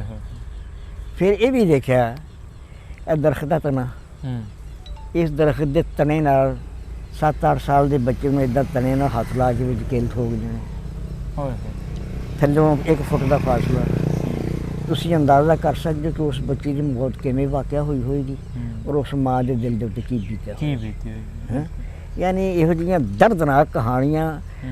ਔਰ ਸਾਡਾ ਜਿਹੜਾ ਮਦਰਸਾ ਸੀ ਨਾ ਇਸਲਾਮੀ, ਅੰਮ੍ਰਿਤਸਰ 'ਚ ਰਹਿੰਦੇ ਹੋਇਆ, ਇਹ ਮੁਹੱਲਾ ਤਹਿਸੀਲਪੁਰਾ, ਹੁਸੈਨਪੁਰਾ ਤੇ ਸ਼ਰੀਫਪੁਰਾ, ਇੱਕ ਕਿਨਾਰੇ ਤੜ ਸੀ, ਅੱਛਾ ਤਿੰਨੋਂ ਮਹੱਲੇ ਇਕੱਠੇ ਸਨ। ਹੂੰ ਬਾਕੀ ਜਿਹੜੀ ਗੁੰਜਾਨ ਅੰਦਰੂਨ ਸ਼ਹਿਰ ਸੀ ਉਹਦੇ ਵਿੱਚ ਅਕਸਰੀਅਤ ਜਿਹੜੀ ਸੀ ਉਹ ਹਿੰਦੂਆਂ ਦੀ ਸੀ ਹੂੰ ਤੇ ਮੁਸਲਮਾਨਾਂ ਦੀ ਆਬਾਦੀ ਬਹੁਤ ਘੱਟ ਸੀ। ਉੱਥੇ ਫਿਰ ਜਿਸ ਵਕਤ ਉਹ ਫਤੂਰ ਪਿਆ ਨਾ ਤੇ ਮਕਾਨਾਂ ਨੂੰ ਅੱਗ ਲੱਗੀਆਂ। ਅੰਮ੍ਰਿਤਸਰ 'ਚ ਅੰਮ੍ਰਿਤਸਰ ਤੁਸੀਂ ਉਸ ਵੇਲੇ ਅੰਮ੍ਰਿਤਸਰ ਮੈਂ ਸ਼ਹਿਰ 'ਚ ਸੀ? ਅੰਮ੍ਰਿਤਸਰ 'ਚ ਉਦੋਂ ਮੈਂ ਆਪਣੀ ਖੁਦ ਅੱਖੀਂ ਦੇਖਿਆ ਔਰ ਸਾਡੇ ਮਦਰਸੇ ਦੇ ਜ਼ਿੰਮੇ ਸੀ ਉਹਨਾਂ ਦਾ ਤਜਹੀਜ਼ ਔਰ ਤਕਫੀਨ, ਜਨਾਜ਼ਾ ਪੜ੍ਹਨਾ, ਕਫਨ ਪਹਿਨਾਣਾ, ਨਵਾਲਣਾ। ਉਦੋਂ ਇੰਨੀ ਤਾਂ ਹੈ ਹੀ ਨਹੀਂ ਸੀ ਫੁਰਸਤ, ਕਬਰ ਵੀ ਬਲਕਿ ਇੱਕ ਨਹੀਂ ਸੀ ਹੁੰਦੀ। ਹੂੰ ਉਹਨਾਂ ਜਿੰਨੀਆਂ ਲਾਸ਼ਾਂ ਹੋਣੀਆਂ ਸਾਰੀਆਂ ਸਾਡੇ ਉਹ ਪੈਕ ਕਰਕੇ ਤੇ ਸਾਡੇ ਮਦਰਸੇ ਦੇ ਸਾਹਮਣੇ ਰੱਖ ਦੇਣੀਆਂ। ਹੂੰ ਮਿਲਟਰੀ ਨੇ ਸਾਡੇ ਨਾਲ ਜਾਣਾ ਹੂੰ ਉਹਨਾਂ ਨੂੰ ਦਫਨਾਉਣ ਵਾਸਤੇ। ਹੂੰ ਅੱਗੇ ਫਿਰ ਦੂਰ ਤੱਕ ਖਾਤਾ ਬਣਿਆ ਹੁੰਦਾ ਸੀ ਕੋਈ, ਹੂੰ ਉਹਨਾਂ ਨੂੰ ਔਰਤਾਂ ਨੂੰ ਇੱਕ ਪਾਸੇ ਕਰਕੇ ਤੇ ਮਰਦਾਂ ਨੂੰ ਇੱਕ ਪਾਸੇ ਕਰਕੇ ਲਿਟਾ ਕੇ ਤੇ ਮਿੱਟੀ ਪਾ ਦੇਣੀ। ਹੂੰ ਔਰ ਬੱਚਿਆਂ ਦੀ ਮੌਤ ਇਸ ਤਰ੍ਹਾਂ ਵਾਕਿਆ ਹੋਈ ਸੀ ਕਿ ਜਿਵੇਂ ਜਿਵੇਂ ਅੱਗ ਨਜ਼ਦੀਕ ਆਉਂਦੀ ਸੀ ਮਾਵਾਂ ਬੱਚੇ ਨੂੰ ਨਜ਼ਦੀਕ ਕਰਦੀਆਂ ਹੁੰਦੀਆਂ ਸੀ, ਹੱਤਾਂ ਕਿ ਉਹ ਛਾਤੀ ਨਾਲ ਲੱਗ ਜਾਂਦਾ ਸੀ ਬੱਚਾ। ਫਿਰ ਮਾਂ ਤੇ ਬੇਟਾ ਦੋਨੋਂ ਵੈਲਡ ਹੋ ਜਾਂਦੇ ਸਨ, ਸੇਕ ਨਾਲ, ਅੱਗ ਨਾਲ, ਤਪਸ਼ ਨਾਲ। ਹੂੰ ਇਹ ਚੀਜ਼ਾਂ ਅਸੀਂ ਆਪਣੇ ਅੱਖਾਂ ਨਾਲ ਦੇਖੀਆਂ ਨੇ। ਔਰ ਜਿਸ ਵਕਤ ਉਹ ਵਕਤ ਯਾਦ ਆਉਂਦਾ ਮੈਨੂੰ ਅਫਸੋਸ ਆਉਂਦਾ ਹੈ ਕਿ ਇਹ ਜਿਹੜੇ ਹੁਣ ਸਾਡੇ ਪਾਕਿਸਤਾਨੀ ਨੇ ਹੂੰ ਇਹਨਾਂ ਵਿੱਚੋਂ ਬਹੁਤ ਘੱਟ ਉਹ ਰਹਿ ਗਏ ਨੇ ਜਿਨ੍ਹਾਂ ਨੇ ਪਾਕਿਸਤਾਨ ਬਣਦਾ ਵੇਖਿਆ। ਬਹੁਤ ਘੱਟ ਰਹਿ ਗਏ। ਬਹੁਤ ਘੱਟ ਰਹਿ ਗਏ ਨੇ ਤੇ ਜਿਨ੍ਹਾਂ ਦੇਖਿਆ ਇਸ ਪਾਕਿਸਤਾਨ ਦੀ ਉਹਨਾਂ ਲੋਕਾਂ ਨੇ ਵੀ ਅਸੀਂ ਦੀ ਕੀਮਤ ਅਦਾ ਕੀ ਕੀਤੀ ਹੈ। ਕੀ ਕੀਮਤ ਹੈ? ਕੀ ਕੀਮਤ ਅਦਾ ਕੀਤੀ? ਇੱਜ਼ਤਾਂ ਦੀ ਕੀਮਤ ਅਸੀਂ ਅਦਾ ਕੀਤੀ, ਹੂੰ ਬੱਚਿਆਂ ਦੀ ਮਾਸੂਮਤ ਦੀ ਕੁਰਬਾਨੀ ਅਸਾਂ ਦਿੱਤੀ, ਨੌਜਵਾਨਾਂ ਦੀ ਕੁਰਬਾਨੀ ਅਸਾਂ ਦਿੱਤੀ, ਬਾਪ ਸਾਡੇ ਕੋਲ ਵਿਛੜ ਗਏ, ਮਾਵਾਂ ਸਾਡੇ ਕੋਲ ਵਿਛੜ ਗਈਆਂ। ਯਾਨੀ ਇਹ ਕੀਮਤ ਦੇ ਕੇ ਤੇ ਫਿਰ ਅਸੀਂ ਇਹ ਟੁਕੜਾ ਜੜਾਨਾ ਪਾਕਿਸਤਾਨ ਦਾ ਅਸੀਂ ਹਾਸਲ ਕੀਤਾ। ਅੱਜ ਇਹ ਬਰਖੁਰਦਾਰ ਸਾਨੂੰ ਆਉਂਦੇ ਨੇ ਵੀ ਸਾਨੂੰ ਪਾਕਿਸਤਾਨ ਨੇ ਦਿੱਤਾ ਕੀ ਹੈ। ਹੂੰ ਇਹ ਬੈਠੇ ਨੇ ਮੇਰੇ ਲਾਗੇ, ਹਾਂਜੀ ਹਾਂਜੀ ਕਹਿੰਦੇ ਨੇ ਸਾਨੂੰ ਪਾਕਿਸਤਾਨ ਨੇ ਦਿੱਤਾ ਕੀ ਹੈ। ਮੈਂ ਨਾ ਤੁਸੀਂ ਪਾਕਿਸਤਾਨ ਨੂੰ ਕੀ ਦਿੱਤਾ? ਹਕੀਕਤ ਗੱਲ ਕਰ ਰਹੇ ਤੁਸੀਂ ਪਾਕਿਸਤਾਨ ਨੂੰ ਕੀ ਦਿੱਤਾ? ਰਿਸ਼ਵਤ, ਜ਼ਨਾ, ਲੁਟੇਰਾਪਨ, ਡਾਕਾਜ਼ਨੀ, ਰਾਹਜ਼ਨੀ, ਲੂਟ ਖਸੂਟ, ਜ਼ਖੀਰਾ ਅੰਦੋਜ਼ੀ, ਕੀ ਦਿੱਤਾ ਤੁਸੀਂ ਪਾਕਿਸਤਾਨ ਨੂੰ? ਹੂੰ ਅਸੀਂ ਤਾਂ ਪਾਕਿਸਤਾਨ ਨੂੰ ਦੇ ਕੇ ਕੁਛ ਹਾਸਲ ਕੀਤਾ। ਬਿਲਕੁਲ ਆਪਣੀਆਂ ਜਾਨਾਂ ਦਿੱਤੀਆਂ, ਆਪਣੀ ਔਲਾਦ ਦਿੱਤੀ, ਆਪਣੀ ਅਸਮਤ ਦਿੱਤੀ, ਆਪਣੀ ਇੱਜ਼ਤ ਦਿੱਤੀ। ਇੰਨਾ ਕੁਛ ਦੇ ਕੇ ਤੇ ਅਸੀਂ ਤੁਹਾਡੇ ਵਾਸਤੇ ਪਾਕਿਸਤਾਨ ਹਾਸਲ ਕੀਤਾ, ਤੁਹਾਡੇ ਵਾਸਤੇ। ਅਸੀਂ ਤਾਂ ਹੁਣ ਬਰਕੜੇ ਕਿਨਾਰੇ ਤੇ, ਹੂੰ ਅਸੀਂ ਤਾਂ ਹੁਣ ਕਬਰ ਵਿੱਚ ਜਾਣ ਵਾਲੇ ਹਾਂ। ਇਹ ਤੁਹਾਡੇ ਵਾਸਤੇ ਸਾਰੀ ਕੁਰਬਾਨੀਆਂ। ਜੇ ਤੁਸੀਂ ਦੱਸੋ ਪਾਕਿਸਤਾਨ ਨੂੰ ਕੀ ਦਿੱਤਾ? ਹਕੀਕਤ ਗੱਲ ਕਰ ਰਹੇ ਹੋ ਤੁਸੀਂ। ਅੱਛਾ ਬਜ਼ੁਰਗੋ, ਜਿਹੜਾ ਉਸ ਵਕਤ ਅੰਮ੍ਰਿਤਸਰ ਦਾ ਮਾਹੌਲ ਸੀ, ਜੀ ਜਿਸ ਤਰ੍ਹਾਂ ਤੁਸੀਂ ਪਹਿਲੇ ਦੱਸਿਆ ਕਿ ਸਾਰਾ ਕੁਝ ਠੀਕ ਠਾਕ ਸੀ, ਫਿਰ ਆਖਰ ਇਹੋ ਜਿਹਾ ਕੀ ਹੋਇਆ ਕਿ ਦਿਨਾਂ ਦੇ ਵਿੱਚ ਸਭ ਕੁਝ ਜਿਹੜਾ ਹੈ, ਕਿਉਂਕਿ ਅਗਰ ਸਿੱਖ ਸਨ ਜਾਂ ਮੁਸਲਮਾਨ ਸਨ, ਹਿੰਦੁਸਤਾਨੀ ਸਨ, ਚਲੋ ਉਸ ਟਾਈਮ ਪਾਕਿਸਤਾਨ ਨਹੀਂ ਸੀ, ਸਾਰਾ ਹੀ ਹਿੰਦੁਸਤਾਨ ਸੀ, ਹਾਂ, ਉਹ ਸਾਰੇ ਤੇ ਉਹਨਾਂ ਦੀ ਲੜਾਈ ਤੇ ਅੰਗਰੇਜ਼ਾਂ ਦੇ ਨਾਲ ਸੀ। ਫਿਰ ਆਪਸ ਦੇ ਵਿੱਚ ਇਹੋ ਜਿਹਾ ਕੀ ਹੋਇਆ ਕਿ ਆਪਸ ਦੇ ਵਿੱਚ ਮਾਰਦਾੜ ਸ਼ੁਰੂ ਹੋ ਗਈ? ਅਸਲ ਵਿੱਚ ਇਹ ਕੁਛ ਸਿਆਸੀ ਮਸਾਇਲ ਵੀ ਹੈ ਨੇ, ਕੁਛ ਤਾਸੁਬ ਵੀ ਹੈ ਤੇ ਕੁਛ ਲਗਾਈ ਬੁਝਾਈ ਵੀ ਹੈ। ਜਿੱਥੋਂ ਤੱਕ ਸਿੱਖ ਬਰਾਦਰੀ ਦਾ ਤੇ ਮੁਸਲਮਾਨ ਬਰਾਦਰੀ ਦਾ ਤਾਲੁਕ ਵਾਸਤਾ ਨਾ, ਇਹ ਅਸੀਂ ਆਪਣੀ ਜੋ ਕੁਛ ਆਪਣੀ ਅੱਖੀ ਜਿੰਨਾ ਕੁ ਦੇਖਿਆ ਉਹਦੇ ਮੁਤਾਬਕ ਹੀ ਇਹਨਾਂ ਦੋ ਬਰਾਦਰੀਆਂ ਦਾ ਮਾਹੌਲ ਬੜਾ ਹੀ ਖੂਬਸੂਰਤ ਸੀ, ਬੜਾ ਹੀ ਮੇਲ ਜੋਲ ਵਾਲਾ ਹਿਸਾਬ ਕਿਤਾਬ ਸੀ। ਉਹ ਸਾਨੂੰ ਮੀਆਂ ਜੀ ਆਖਦੇ ਸਨ, ਅਸੀਂ ਉਹਨਾਂ ਨੂੰ ਸਾਬ ਸਲਾਮਤ ਕਹਿੰਦੇ ਸਨ ਜੀ, ਅਸੀਂ ਉਹਨਾਂ ਨੂੰ ਸਾਬ ਸਲਾਮਤ ਕਹਿੰਦੇ ਸਨ, ਉਹਨਾਂ ਦੀ ਇੱਜ਼ਤ ਕਰ ਸਨ, ਸਾਡੀ ਇੱਜ਼ਤ ਕਰ ਸਨ। ਅਸਲ ਵਿਗਾੜ ਇਹ ਪੈਦਾ ਉਦੋਂ ਹੋਇਆ ਜਦੋਂ ਇਲੈਕਸ਼ਨ ਹੋਣ ਲੱਗਾ 1946 'ਚ। 1946 'ਚ ਮੁਸਲਿਮ ਲੀਗ ਦਾ ਤੇ ਕਾਂਗਰਸ ਦਾ। ਅੱਛਾ, ਇਹ ਗੱਦਾਰੀ ਤਕਰੀਬਨ ਹਰ ਜ਼ਮਾਨੇ 'ਚ ਪਾਈ ਗਈ ਹੈ ਔਰ ਹਰ ਕੌਮ ਦੇ ਵਿੱਚ ਪਾਈ ਗਈ ਹੈ। ਹਕੀਕਤ ਗੱਦਾਰੀ ਬਿਲਖਸੂਸ ਤੁਸੀਂ ਅਗਰ ਬਗੈਰ ਕਿਸੇ ਤਾਸੁਬ ਦੇ ਤਾਰੀਖ ਪੜ੍ਹੋ ਨਾ, ਇਹ ਤੁਹਾਨੂੰ ਪਤਾ ਲੱਗੇਗਾ ਕਿ ਮੁਸਲਮਾਨ ਕੌਮ ਨੇ ਜਦੋਂ ਵੀ ਮਾਰ ਖਾਧੀ ਹੈ ਗੈਰ ਕੋਲ ਖਾਧੀ ਹੈ। ਆਪਣਿਆਂ ਨੇ ਮਾਰਿਆ, ਗੈਰ ਕੋਲ ਇਹਨਾਂ ਨੇ ਸ਼ਿਕਸਤ ਨਹੀਂ ਖਾਧੀ ਤੇ ਨਾ ਮਾਰ ਖਾਧੀ। ਇਲੈਕਸ਼ਨ ਦਾ ਟਾਈਮ ਸੀ ਤੇ ਉਦੋਂ ਇੱਕ ਮਦਰਸਾ ਵਾ ਉੱਥੇ ਦਿਓਬੰਦ, ਉਸ ਵਕਤ ਉਹਨਾਂ ਦੇ ਜਿਹੜੇ ਕਰਤਾ ਧਰਤਾ ਸਨ ਅਸ਼ਰਫ ਅਲੀ ਥਾਨਵੀ, ਅਬੁਲ ਕਲਾਮ ਆਜ਼ਾਦ, ਆਪਣੇ ਹੁਸੈਨ ਅੰਬੇਠਵੀ, ਇੱਕ ਕਦਰੇ ਇਹਨਾਂ ਜਿਹੜੇ ਸਾਹਿਬ ਇਕਤਦਾਰ ਲੋਕ ਸਨ ਨਾ, ਉਹਨਾਂ ਨੇ ਮੁਸਲਿਮ ਲੀਗ ਦੀ ਡਟ ਕੇ ਮੁਖਾਲਫਤ ਕੀਤੀ। ਸਹੀ। ਇੱਕ ਤਾਂ ਆਪਣੇ ਕਾਂਗਰਸ ਦੇ ਮੁਕਾਬਲੇ ਦੇ ਵਿੱਚ ਮੁਸਲਿਮ ਲੀਗ ਦੀ ਡਟ ਕੇ ਮੁਖਾਲਫਤ ਕੀਤੀ ਹੈ। ਉਸ ਵਕਤ ਇੱਕ ਅਖਬਾਰ ਛਪਦਾ ਸੀ, ਮੈਨੂੰ ਹਾਲੇ ਵੀ ਯਾਦ, ਔਰ ਮੈਂ ਪੜ੍ਹਿਆ, ਪ੍ਰਤਾਪ ਉਹਦਾ ਐਡੀਟਰ ਸੀਗਾ ਖੁਸ਼ਹਾਲ ਚੰਦ ਖੁਰਸੰਦ। ਇਹ ਉਸ ਐਡੀਟਰ ਦਾ ਨਾਮ ਸੀ ਤੇ ਅਖਬਾਰ ਦਾ ਨਾਮ ਸੀ ਪ੍ਰਤਾਪ। ਉਸ ਵਕਤ ਇਹਨਾਂ ਦੋ ਮੌਲਵੀਆਂ ਨੇ ਇਹ ਬਿਆਨ ਜਾਰੀ ਕੀਤਾ ਕਿ ਨਹਿਰੂ ਦੀ ਜੁੱਤੀ ਦੀ ਨੋਕ ਤੋਂ 1000 ਮੁਹੰਮਦ ਅਲੀ ਕੁਰਬਾਨ ਕੀਤਾ ਜਾ ਸਕਦਾ। ਸਹੀ। ਸ਼ਾਇਦ ਜੋ ਕਿਤੇ ਰਿਕਾਰਡ ਮੌਜੂਦ ਹੋਵੇ ਨਾ ਕੋਲ ਤਾਂ ਅੱਜ ਵੀ ਪੜ੍ਹਿਆ ਜਾ ਸਕਦਾ। ਇਹ ਬਿਆਨ ਜਿਸ ਵਕਤ ਉਹਨਾਂ ਨੇ ਦਿੱਤਾ ਤੇ ਮੁਸਲਮਾਨ ਦੋ ਫਿਰਕਿਆਂ 'ਚ ਵੱਟ ਗਏ। ਸਹੀ ਹੋ ਗਿਆ। ਇੰਡੀਆ ਦੇ ਮੁਸਲਮਾਨ ਬੇਸ਼ੱਕ ਅਕਸਰੀਅਤ ਮੁਸਲਮਾਨਾਂ ਦੀ ਮੁਸਲਿਮ ਵਕਤ ਰਹੀ ਲੇਕਿਨ ਵੱਟ ਗਏ। ਕੁਛ ਕਾਂਗਰਸ ਦੇ ਹਾਮੀ ਹੋ ਗਏ, ਕੁਛ ਮੁਸਲਿਮ ਲੀਗ ਦੇ ਹਾਮੀ ਹੋ ਗਏ ਔਰ ਉਹਦੀ ਸਜ਼ਾ ਅੱਜ ਉਹ ਮੁਸਲਮਾਨ ਭੁਗਤਣ ਰਹੇ ਨੇ ਉਹਨਾਂ ਦੀ ਇਸ ਗਲਤ ਫੈਸਲੇ ਦੀ ਸਜ਼ਾ। ਤੁਸੀਂ ਮਾਸ਼ਾਅੱਲਾ ਰਾਸਤੇ ਨਹੀਂ ਹੋਗੇ। ਨਹੀਂ ਤੁਸੀਂ ਖੁੱਲ ਮੈਂ ਦੇਖੋ ਅੱਜ ਕੱਲ੍ਹ ਦੀ ਗੱਲ ਜਿਹੜੀ ਹੈ ਨਾ, ਇਹ ਗੱਲਾਂ ਸਾਨੂੰ ਨਾ ਕੋਈ ਕਿਤਾਬ ਦੱਸਦੀ ਹੈ, ਨਾ ਕੋਈ ਮੀਡੀਆ ਦਾ ਪ੍ਰੋਗਰਾਮ ਦੱਸਦਾ ਹੈ, ਨਾ ਕੋਈ ਹੋਰ ਦੱਸਦਾ ਹੈ।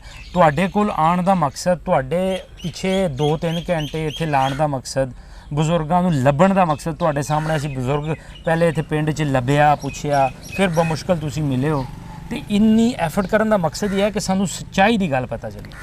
ਬਸ ਮੈਂ ਨਹੀਂ ਇਹ ਚਾਹੁੰਦਾ ਕਿ ਤੁਸੀਂ ਸਾਡੇ ਕੋਲ ਕੋਸ਼ਿਸ਼ ਗਲਤ ਤਸਰਾਤ ਲੈ ਕੇ ਨਹੀਂ ਕੋਈ ਇਸ ਤਰ੍ਹਾਂ ਦੀ ਗੱਲ ਨਹੀਂ। ਤੁਸੀਂ ਖੁੱਲ੍ਹ ਕੇ ਗੱਲ ਕਰੋ, ਜੋ ਤੁਸੀਂ ਵੇਖਿਆ, ਜੋ ਆਪਣੇ ਪਿੰਡੇ ਤੇ ਹੰਡਾਇਆ, ਕੋਈ ਇਸ ਤਰ੍ਹਾਂ ਦੀ ਗੱਲ ਨਾ ਰਵੇ। ਚਾਹੇ 2 ਘੰਟੇ ਤੱਕ ਸਾਡਾ ਇੰਟਰਵਿਊ ਰਵੇ, ਤੁਹਾਡੀ ਕੋਈ ਗੱਲ ਮੈਂ ਕੱਟਾਂਗਾ ਨਹੀਂ। ਮੈਨੂੰ ਬਹੁਤ ਅੱਛਾ ਲੱਗ ਰਿਹਾ ਤੁਹਾਡੇ ਨਾਲ ਗੱਲਬਾਤ ਕਰਕੇ, ਤੁਹਾਡੀਆਂ ਗੱਲਾਂ ਸੁਣ ਕੇ, ਕਿਉਂਕਿ ਬਹੁਤ ਮੁਸ਼ਕਲ ਨਾਲ ਇਹੋ ਜਿਹੇ ਬਜ਼ੁਰਗ ਮਿਲਦੇ। ਤੁਸੀਂ ਖੁੱਲ੍ਹ ਕੇ ਗੱਲ ਕਰੋ।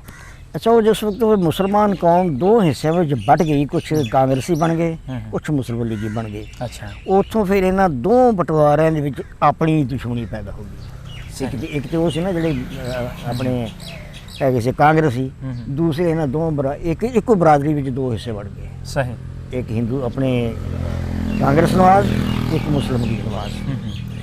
ਉੱਥੋਂ ਫਿਰ ਜਿਸ ਵਕਤ ਫਤੂਰ ਪੈਦਾ ਹੋਇਆ ਤੇ ਫਿਰ ਨਾਲ ਆਪਣੇ ਮੈਂ ਖੁੱਲ੍ਹ ਕੇ ਕਹਾਂਗਾ ਇਹ ਗੱਲ, ਉਸ ਵਕਤ ਫਿਰ ਹਿੰਦੂ ਜ਼ਿਹਨ ਨੇ ਤੁਹਾਡੇ ਨਾਲ ਤਾਵਨ ਕੀਤਾ।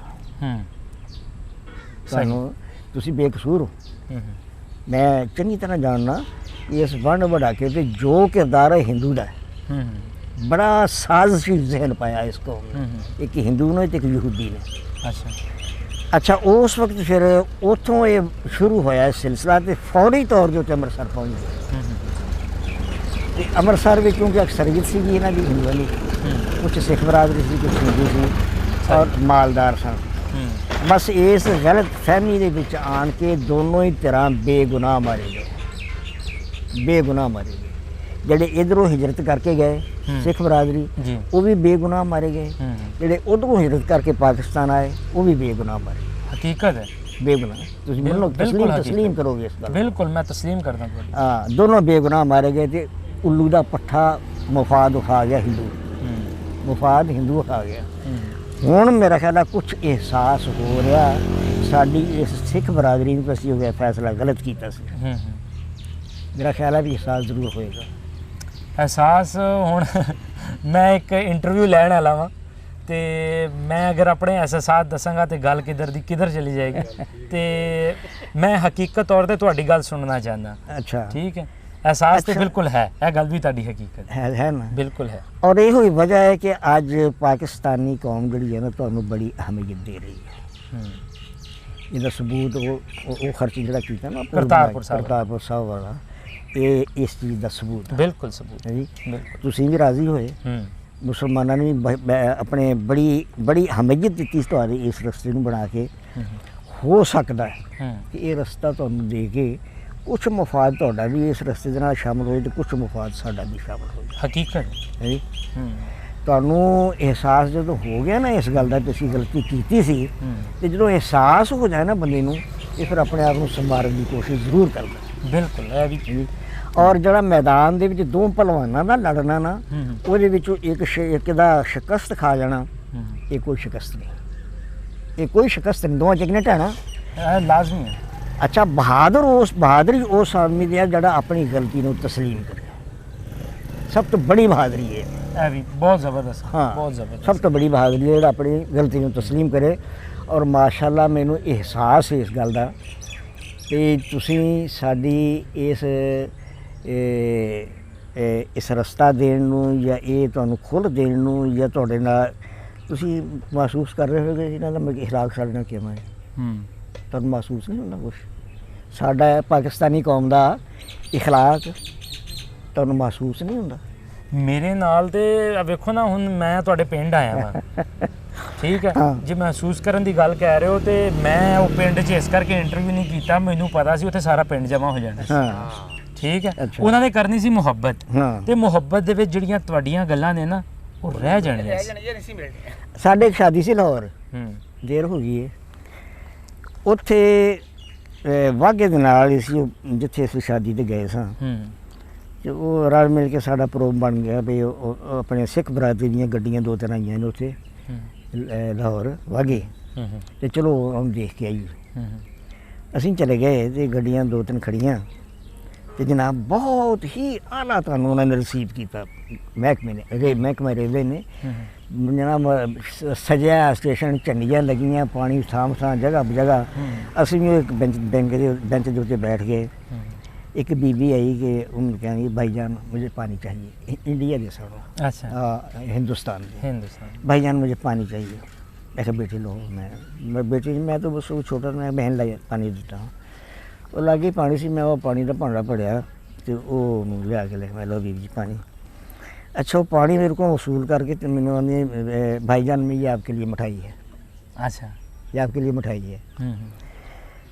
اچھا میں ہوں آخا بھی میں ہوں پانی کا بدلا لوا مٹھائی ہے؟ میں کہا نہیں بھی تسی آپ مہمان ہیں ہمارے، اس لیے ہمارا حق بنتا ہے آپ کا احترام کرنا، آپ کی ضروریات کو پوری کرنا، آپ کی ہر چیز کو ہمیں یہ دینا، یہ مٹھائی آپ بچوں کو کھلائیں، ہمیں ضرورت نہیں بھائی آپ کو لینا پڑے گی، یہ آپ کے ساتھ بچے ہیں جو کھائیں گے۔ اچھا خیر وہ مینوں مجبوراً وہ مٹھائی لینی پئی، پھر میں ویسے معذرت کی تھی، میں کہ ویسے آپ کی زیادتی ہے یہ ہم مٹھائی آپ کو دینی نہیں چاہیے تھی، ہاں ہمارا حق تھا آپ کو۔ اچھا وہ پھر کہنے لگی بھی جب ہم ریلوے پہ سوار ہونے لگے انڈیا سے، بڑا ڈرایا گیا ہمیں، بہت خوفناک قسم کے ہمارے سامنے واقعات پیش کیے کہ آپ کو یہ ہو جائے گا وہ ہو جائے گا، جو بڑی عجیب قسم کی قوم ہے وہ اپنے تقریب کار ہیں۔ یہاں تو آ کر مجھے احساس ہو رہا ہے کہ میں اپنے گھر میں بیٹھی ہوئی ہوں، میں کہ دیکھ لیتے بہن یہ آپ خود دیکھ رہے ہیں۔ اچھا تو گل کتوں شروع ہوئی سی؟ مطلب یہ ہے کہ ادوں بھی سانوں یہ محسوس نہیں سی ہوندا جدوں یہ وڈ ٹک ہو رہی سی نا، میں اپنی اکھی دیکھی جی ٹرین جاندی سی نا جدوں گرداسپور اپنی داخل ہوندی سی امرتسر اسٹیشن دے وچ، ਉਹਦੇ ਵਿੱਚ سوائے لاشਾਂ ਦੇ ਕੁਛ ਨਹੀਂ ਸੀ، ਬੱਚੇ ਬੁੜੀਆਂ ਨੌਜਵਾਨ ਬੁੱਢੇ ਤੇ ਖੂਨ ਬਾਰੀਆਂ ਦੇ ਵਿੱਚੋਂ ਦੀ ਨਹਿਰ ਤਰ੍ਹਾਂ ਚੱਲ ਰਿਹਾ ਸੀ। ਔਰ ਇਸੇ ਤਰ੍ਹਾਂ ਜਿਹੜੀ ਉਧਰੋਂ ਲਾਹੌਰ ਵੱਲੋਂ ਅੰਮ੍ਰਿਤਸਰ ਵੱਲੋਂ ਲਾਹੌਰ 'ਚ ਦਾਖਲ ਹੁੰਦੀ ਸੀ, ਇਹੋ ਹੀ ਹਾਲ ਉਸ ਗੱਡੀ ਦਾ। ਦੋਨੋਂ ਹੀ ਤਰ੍ਹਾਂ ਆਪਣੇ ਬਿਲਕੁਲ ਬੇਕਸੂਰ ਮਾਰੀਆਂ ਗਈਆਂ। ਜਿਹੜਾ ਸਾਜ਼ਿਸ਼ੀ ਜ਼ੇਨ ਸੀ ਉਹ ਹਰਾਮਜ਼ਾਦਾ ਆਰਾਮ ਨਾਲ ਆਪਣੇ ਤਖਤ ਤੇ ਬੈਠਾ ਹਕੀਕਤ ਗੱਲ ਕਰ ਰਹੇ ਹੋ ਬਜ਼ੁਰਗੋ, ਆਪਣੇ ਤਖਤ ਤੇ ਬੈਠਾ। ਅੱਛਾ ਬਜ਼ੁਰਗੋ ਇੱਕ ਗੱਲ ਹੋਰ ਦੱਸੋ, ਹਾਂਜੀ ਜਿਹੜਾ ਤੁਹਾਡਾ ਪਿੰਡ ਸੀ, ਹਾਂਜੀ ਉਹ ਚੇਤੇ ਆਂਦਾ? ਹੈਂ? ਉਹ ਚੇਤੇ ਆਂਦਾ ਵਾ, ਯਾਦ ਆਂਦਾ ਪਿੰਡ? ਪਿੰਡ ਸਾਡਾ ਇੰਨੀ ਨਜ਼ਦੀਕ ਆ ਕਿ ਸਾਡੀ ਇੱਧਰੋਂ ਪਾਕਿਸਤਾਨ ਦੀ ਸਰਹੱਦ ਹੈ ਨਾ, ਬਾਰਡਰ, ਉੱਥੇ ਉਹ ਉਸ ਪਿੰਡ ਦਾ ਨਾਂ ਹੈ ਆਪਣਾ ਜਿੱਥੇ ਬਾਰਡਰ ਆ। ਚਲੋ ਬਹਰਹਾਲ ਸਿੱਖਾਂ ਦੇ ਨਾਂ ਸੀ ਉਹ ਪਿੰਡ ਦਾ ਨਾਂ, ਹੁਣ ਮੇਰੇ ਜ਼ਿਹਨ 'ਚ ਨਹੀਂ ਆ ਰਿਹਾ। ਉਸ ਪਿੰਡ ਅਸੀਂ ਚਲੇ ਜਾਈਏ ਨਾ ਤਾਂ ਉੱਥੇ ਫਿਰ ਉਹ ਬਣਿਆ ਬੰਨ ਦਰਿਆ ਦੇ ਨਾਲ, ਔਰ ਦਰਿਆ ਦੇ ਦਰਮਿਆਨ ਵਿੱਚ ਬਣਿਆ ਹੈ ਇੱਕ ਬੁਰਜ ਬਣਿਆ, ਉਹ ਨਿਸ਼ਾਨਦੇਹੀ ਕਰਦਾ ਇੰਡੀਆ ਤੇ ਪਾਕਿਸਤਾਨ ਦੀ ਸਰਹੱਦ ਦੀ। ਠੀਕ ਹੈ। ਅੱਛਾ ਉੱਥੇ ਜਿਸ ਵਕਤ ਅਸੀਂ ਚਲੇ ਜਾਂਦੇ ਤਾਂ ਫਿਰ ਸਾਨੂੰ ਆਪਣਾ ਪਿੰਡ ਨਜ਼ਰ ਆਉਂਦਾ ਹੈ। ਅੱਛਾ ਪਿੰਡ ਨਜ਼ਰ ਆਉਂਦਾ ਪਰ ਜਾ ਨਹੀਂ ਸਕਦੇ।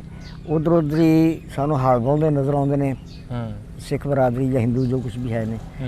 ਅਸੀਂ ਉਹਨਾਂ ਦੀਆਂ ਗੱਲਾਂ ਸੁਣਦੇ, ਉਹ ਸਾਡੀਆਂ ਗੱਲਾਂ ਸੁਣਦੇ ਨੇ। ਪਹਿਲੇ ਤਾਂ ਸਰਹੱਦ ਖੁੱਲ੍ਹੀ ਸੁਣਦੇ ਉਹਨਾਂ ਨੇ ਬਿਲਕੁਲ ਆਪਣੇ ਲਾਈਟ ਵੀ ਲਾ ਦਿੱਤੀ ਹੈ ਅਤੇ ਆਪਣੇ ਤਾਰ ਵੀ ਲਾ ਦਿੱਤੀ ਹੈ। ਅਤੇ ਇੱਕ ਕਸਬਾ ਸੀ ਦੁਰੰਗਲਾ, ਇਸ ਵਕਤ ਉੱਥੋਂ ਸਾਰਾ ਉੱਥੋਂ ਦੀਆਂ ਛੱਤਾਂ ਨਜ਼ਰ ਆਉਂਦੀਆਂ ਨੇ ਸੂਰਜ ਦੀ ਛੁਆ ਦੇ ਨਾਲ, ਅਤੇ ਬੜਾ ਦਿਲ ਮਚਲਦਾ, ਫਿਰ ਮਚਲਦਾ ਦਿਲ ਕਰਦਾ ਛਾਲ ਮਾਰ ਕੇ ਚਲੇ ਜਾਈਏ। ਵਤਨ ਦੀ ਮੁਹੱਬਤ ਜਿਹੜੀ ਹੁੰਦੀ ਹੈ ਨਾ, ਹੁਣ ਸਾਡਾ ਇਹ ਵਤਨ ਹੈ। ਹਾਂ ਸਾਡਾ ਵਤਨ ਉਹ ਸੀ, ਸਾਡੀ ਔਲਾਦ ਦਾ ਵਤਨ ਇਹ ਹੈ। ਹਾਂਜੀ ਅਸੀਂ ਉੱਥੇ ਪੜ੍ਹੇ ਜੰਮੇ ਸਭ।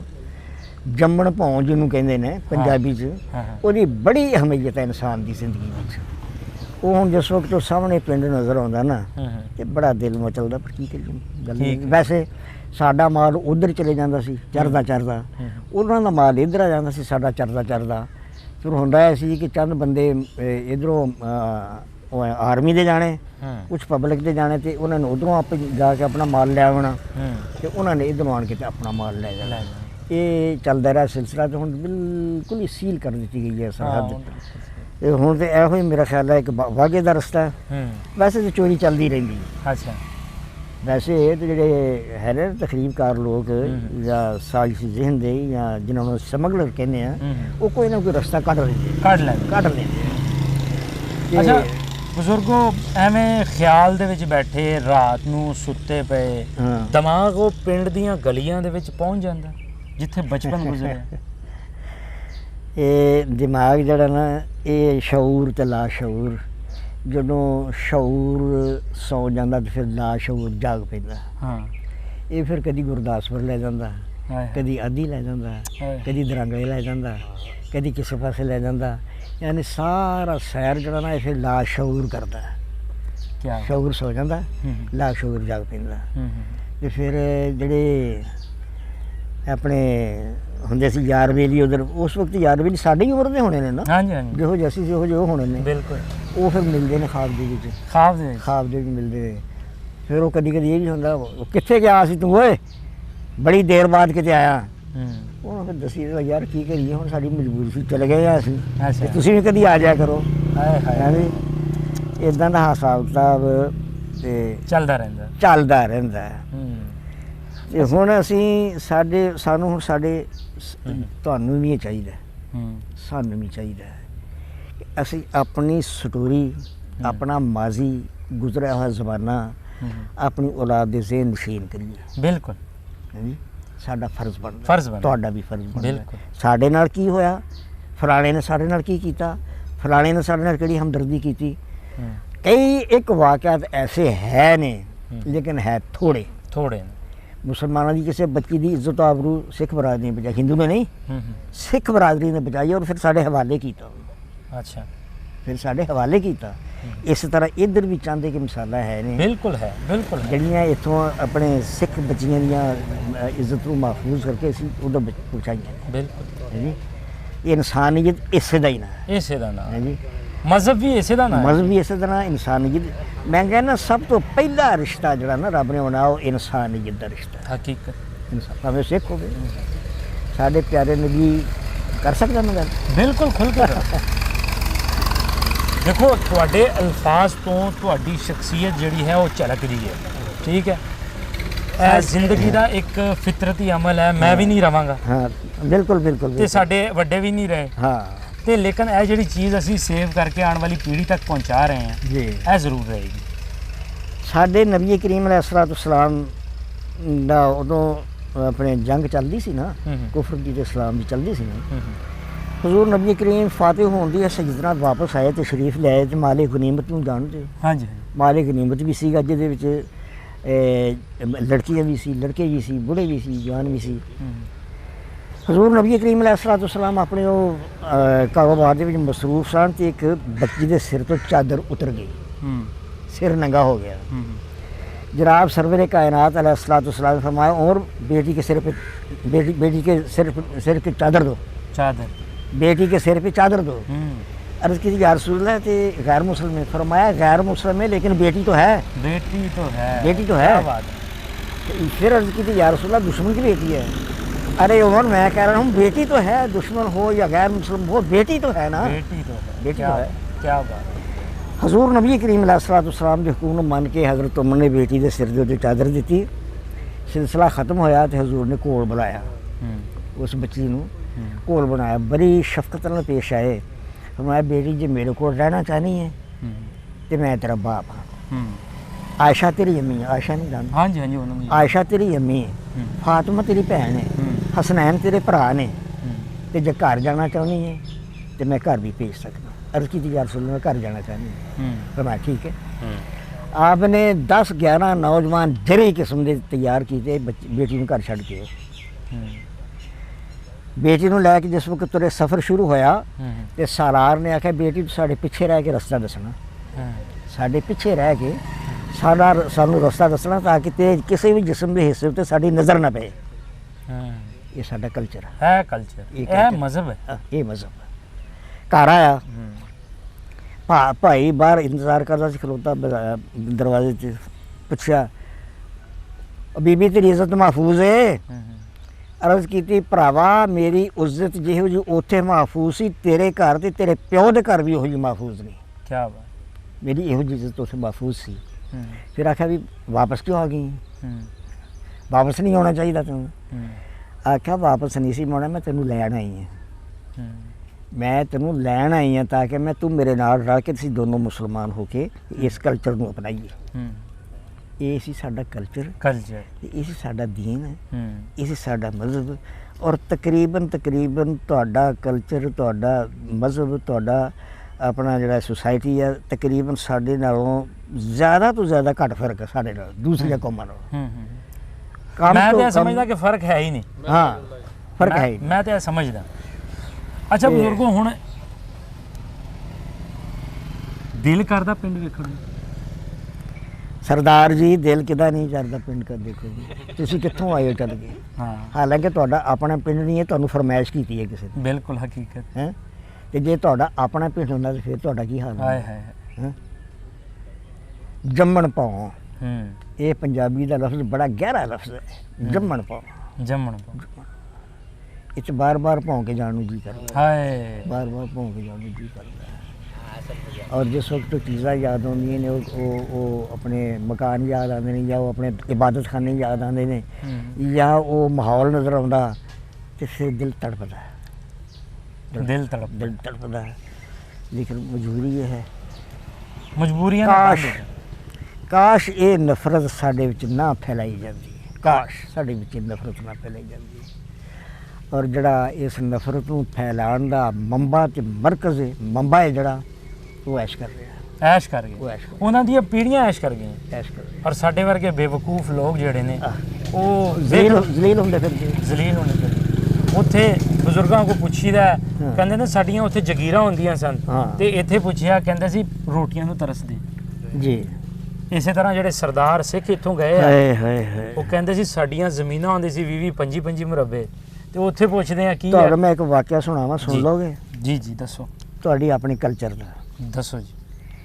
ਇੰਡੀਆ ਵਿੱਚ ਇੱਕ ਪਿੰਡ ਸੀ, ਤੇ ਸਰਦਾਰ ਸਾਹਿਬ ਉਸ ਪਿੰਡ ਦੇ ਨੰਬਰਦਾਰ ਸਨ। ਅੱਛਾ। ਉਹ ਪਿੱਛੋਂ ਘੋੜੀ ਤੇ ਚਲੇ ਆ ਰਹੇ ਸਨ ਆਪਣੇ ਪਿੰਡ ਨੂੰ। ਅੱਗੇ ਉਹਦੇ ਇੱਕ ਮੁੰਡਾ ਜਾ ਰਿਹਾ ਸੀ, ਨੌਜਵਾਨ। ਸਰਦਾਰ ਸਾਹਿਬ ਨੇ, ਹੋ ਬੇਲੀਆ ਕਿਤੇ ਜਾਓਗੇ? ਜੀ ਮੈਂ ਇਸ ਪਿੰਡ ਜਾਣਾ। ਕਿਹਦੇ ਵੱਲ ਜਾਣਾ ਹੈ? ਜੀ ਮੈਂ ਫਲਾਣੇ ਈਸਾਈ ਵੱਲ ਜਾਣਾ। ਕੀ ਲੱਗਣਾ ਉਹਦਾ? ਜੀ ਮੈਂ ਉਧਰ ਬਿਆ।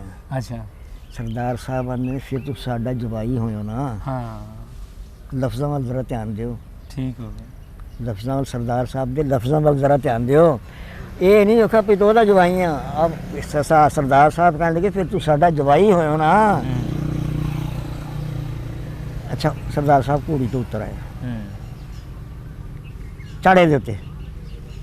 ਹੁਣ ਉਹ ਚੂੜਾ, ਉਹ ਸਰਦਾਰ ਸਾਹਿਬ ਕਿਵੇਂ ਚੜੇ ਘੋੜੀ ਦੇ? ਅੱਛਾ। ਪਿਆਰ ਨਾਲ ਚਪੇੜ ਚੁੱਕੇ ਤੇ ਚੜਨਾ ਕਿ ਮਾਰਾਂ ਸੂਰਜ ਲੈਣਾ ਤੇਰੇ ਸਿਰ ਦੇ ਉੱਤੇ ਟੰਡ। ਅੱਛਾ। ਉਹਨੂੰ ਵਿਚਾਰੇ ਨੂੰ ਮਜਬੂਰ ਹੋ ਕੇ ਘੋੜੀ ਤੇ ਬਹਿਣਾ ਪਿਆ। ਅੱਛਾ। ਉਹ ਘੋੜੀ ਤੇ ਬਹਿ ਕੇ ਸਹੁਰਿਆਂ ਦੇ ਘਰ ਗਿਆ, ਤੇ ਸਹੁਰਾ ਆ ਕੇ ਬਾਹਰ ਖਲੋਤਾ ਸੀ। ਉਹ ਸਰਦਾਰ ਸਾਹਿਬ ਦੀ ਘੋੜੀ ਤੇਰੇ ਕਿੱਥੋਂ ਕਾਬੂ ਆ ਗਈ ਹੈ? ਅੱਛਾ। ਉਹਨੇ ਫਿਰ ਸਾਰਾ ਵਾਕਿਆ ਸੁਣਾਇਆ। ਉੱਤਰ ਕੇ ਮੈਂ ਛੱਡ ਕੇ ਆਵਾਂ। ਉਹ ਘੋੜੀ ਲੈ ਕੇ ਜਿਸ ਗਿਆ, ਤੇ ਸਰਦਾਰ ਸਾਹਿਬ ਵੀ ਬੂਝ ਖੋਤੇ, ਮੈਂ ਘੋੜੀ ਲੈ ਕੇ ਹੁਣ ਆਉਣਾ ਹੀ ਹੈ। ਆਉਂਦਾ ਇਹਨੂੰ ਮਾਂ ਨੂੰ ਲਈ ਆਉਣਾ। ਸਰਦਾਰ ਸਾਹਿਬ ਨੇ, ਇਹਨੂੰ ਮਾਂ ਨੂੰ ਲਈ ਆਉਣਾ? ਕਿੱਧਰ ਲਈ ਆਉਣਾ? ਅਗਰ ਜੀ ਤੁਹਾਡੀ ਘੋੜੀ ਹੈ ਤੇ ਮੈਂ ਛੱਡਣ ਚਾਹੁੰਦਾ ਸੀ, ਫਿਟੇ ਮੂੰਹ ਤੇਰੇ ਜੰਮਣ ਦੇ। ਉਹ ਧੀਆਂ ਨੂੰ ਵੀ ਦੇ ਕੇ ਕੁਛ ਹੈ ਵਾਪਸ ਲਈ।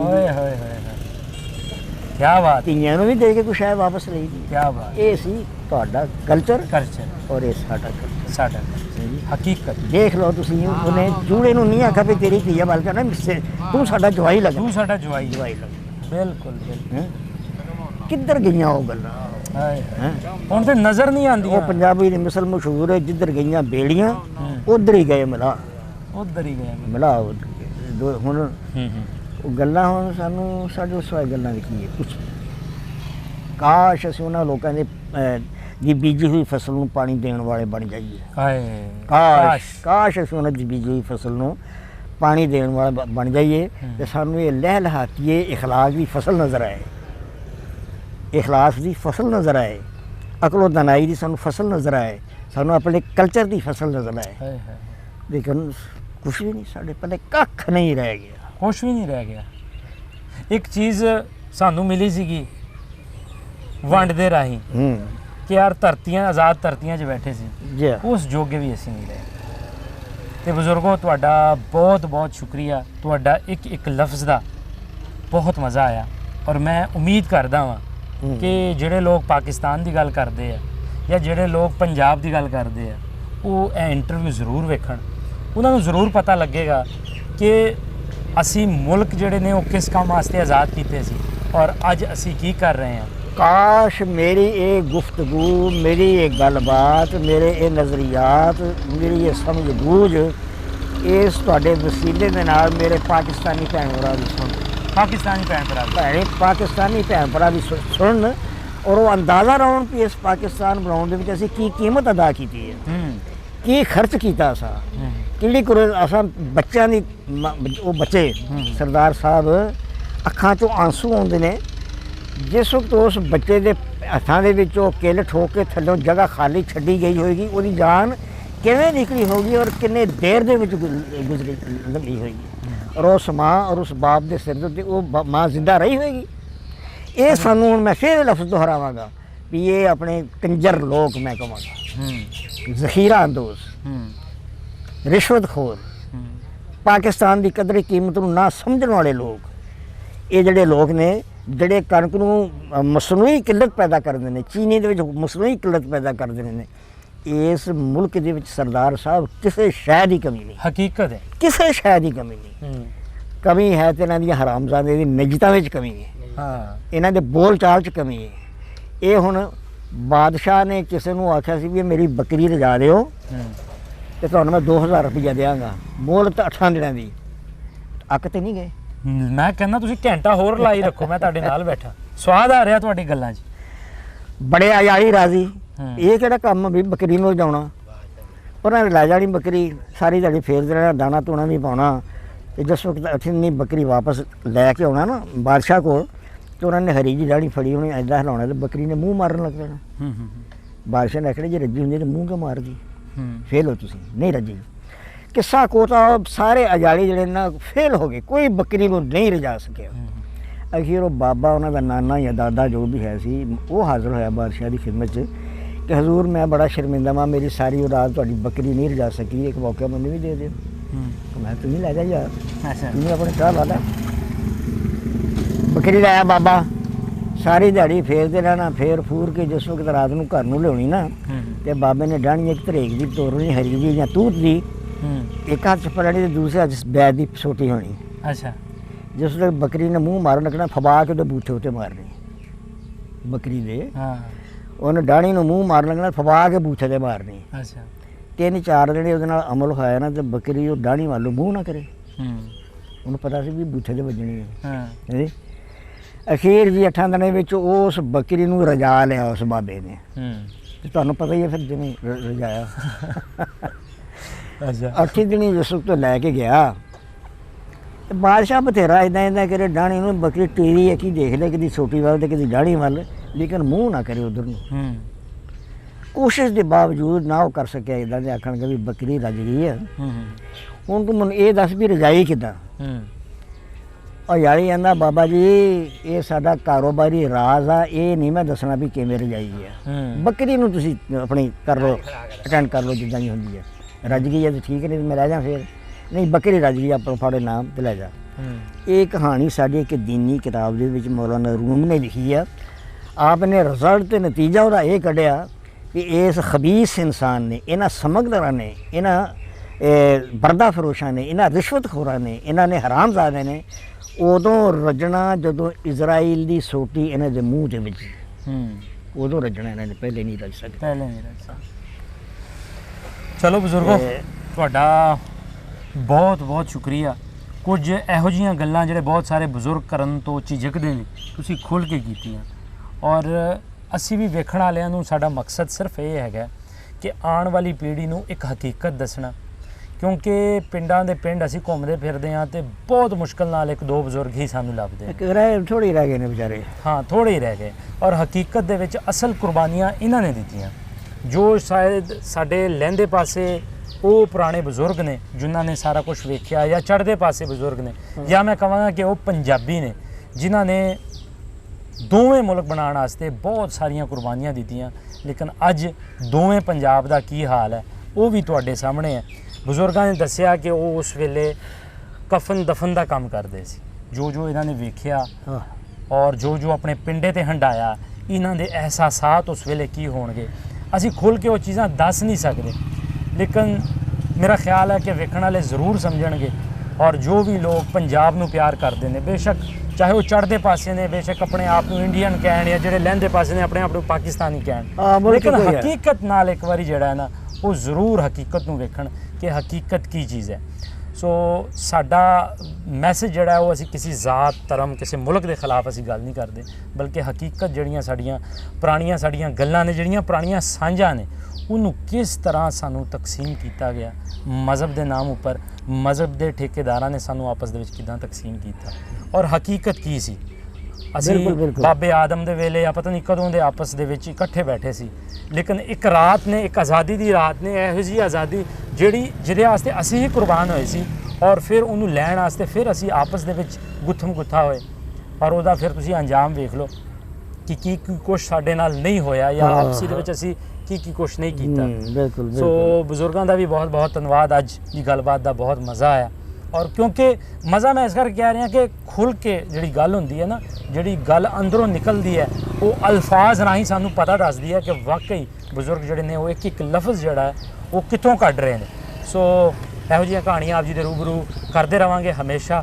ਸੋ ਮਿਲਦੇ ਹਾਂ ਕਿਸੇ ਹੋਰ ਪ੍ਰੋਗਰਾਮ, ਕਿਸੇ ਹੋਰ। ਮੇਰੀ ਤੇ ਸਰਦਾਰ ਸਾਹਿਬ ਇਹ ਦੁਆ ਲੱਗੇ ਕਿ ਅਗਰ ਕੋਈ ਮੇਰਾ ਪਾਕਿਸਤਾਨੀ ਬਾਪ ਭੈਣ ਭਰਾ ਇਸ ਫਿਲਮ ਨੂੰ ਦੇਖੇ ਤੇ ਬਜਾਏ ਤਾਸੁਰ ਤੇ ਇਹਨਾਂ ਗੱਲਾਂ ਤੋਂ ਉਹ ਸਬਕ ਹਾਸਲ ਕਰੇ, ਤਾਂ ਆਪਣੇ ਵਤਨ ਨਾਲ ਪਿਆਰ ਤੇ ਮੁਹੱਬਤ ਕਰੇ। ਬਿਲਕੁਲ ਆਪਣੇ ਮੁਹੱਬਤ ਦੀ ਬਿਹਤਰੀ ਵਾਸਤੇ ਸੋਚੇ, ਬਿਲਕੁਲ ਆਪਣੇ ਮੁਹੱਬਤ ਦੇ ਵਾਸਤੇ ਕਾਰੋਬਾਰ ਕਰੇ। ਹਾਂਜੀ, ਅਗਰ ਜੇ ਇਹਨਾਂ ਇਸ ਫਿਲਮ ਦੇ ਵਿੱਚੋਂ ਅਗਰ ਇਹਨੇ ਕੋਈ ਚੀਜ਼ ਇਹੋ ਜਿਹੀ ਹਾਸਲ ਕਰ ਲਈ ਤੇ ਮੈਂ ਸਮਝਾਂਗਾ ਕਿ ਮੇਰਾ ਅੱਲਾਹ ਤਾਲਾ ਜ਼ਾਤ ਨੇ ਮੇਰਾ ਥੋੜਾ ਬਹੁਤ ਹੱਕ ਅਦਾ ਕਰ ਦਿੱਤਾ। ਹੱਕ ਅਦਾ ਕੀਤਾ, ਬਿਲਕੁਲ ਬਜ਼ੁਰਗੋ, ਤੁਸੀਂ ਬਿਲਕੁਲ ਪੂਰਾ ਹੱਕ ਅਦਾ ਕੀਤਾ। ਔਰ ਮੈਂ ਵੀ ਜਿਹੜੇ ਰੈਲੀਵੈਂਟ ਅਥਾਰਟੀਜ਼ ਨੇ, ਕਿਉਂਕਿ ਇਹਦੇ ਵਿੱਚ ਕੋਈ ਡਰ ਖੌਫ ਨਹੀਂ, ਜਿਹੜੇ ਰੈਲੀਵੈਂਟ ਅਥਾਰਟੀਜ਼ ਨੇ ਉਹਨਾਂ ਨੂੰ ਇਹ ਰਿਕੁਐਸਟ ਕਰਦੇ ਆ ਕਿ ਜਿਹੜੇ ਇਹੋ ਜਿਹੇ ਬਜ਼ੁਰਗ ਨੇ, ਜਿਹੜਾ ਦਾ ਅੱਜ ਵੀ ਦੇਸ਼ ਉਹੀ ਹੈ, ਜਿਨ੍ਹਾਂ ਦਾ ਜਨਮ ਪੌਥਾ ਉਹੀ ਹੈ, ਸਭ ਕੁਝ ਹੈ, ਇਹੋ ਜਿਹੇ ਬਜ਼ੁਰਗ ਕਿਸੇ ਦਾ ਕੀ ਵਿਗਾੜ ਸਕਦੇ ਨੇ।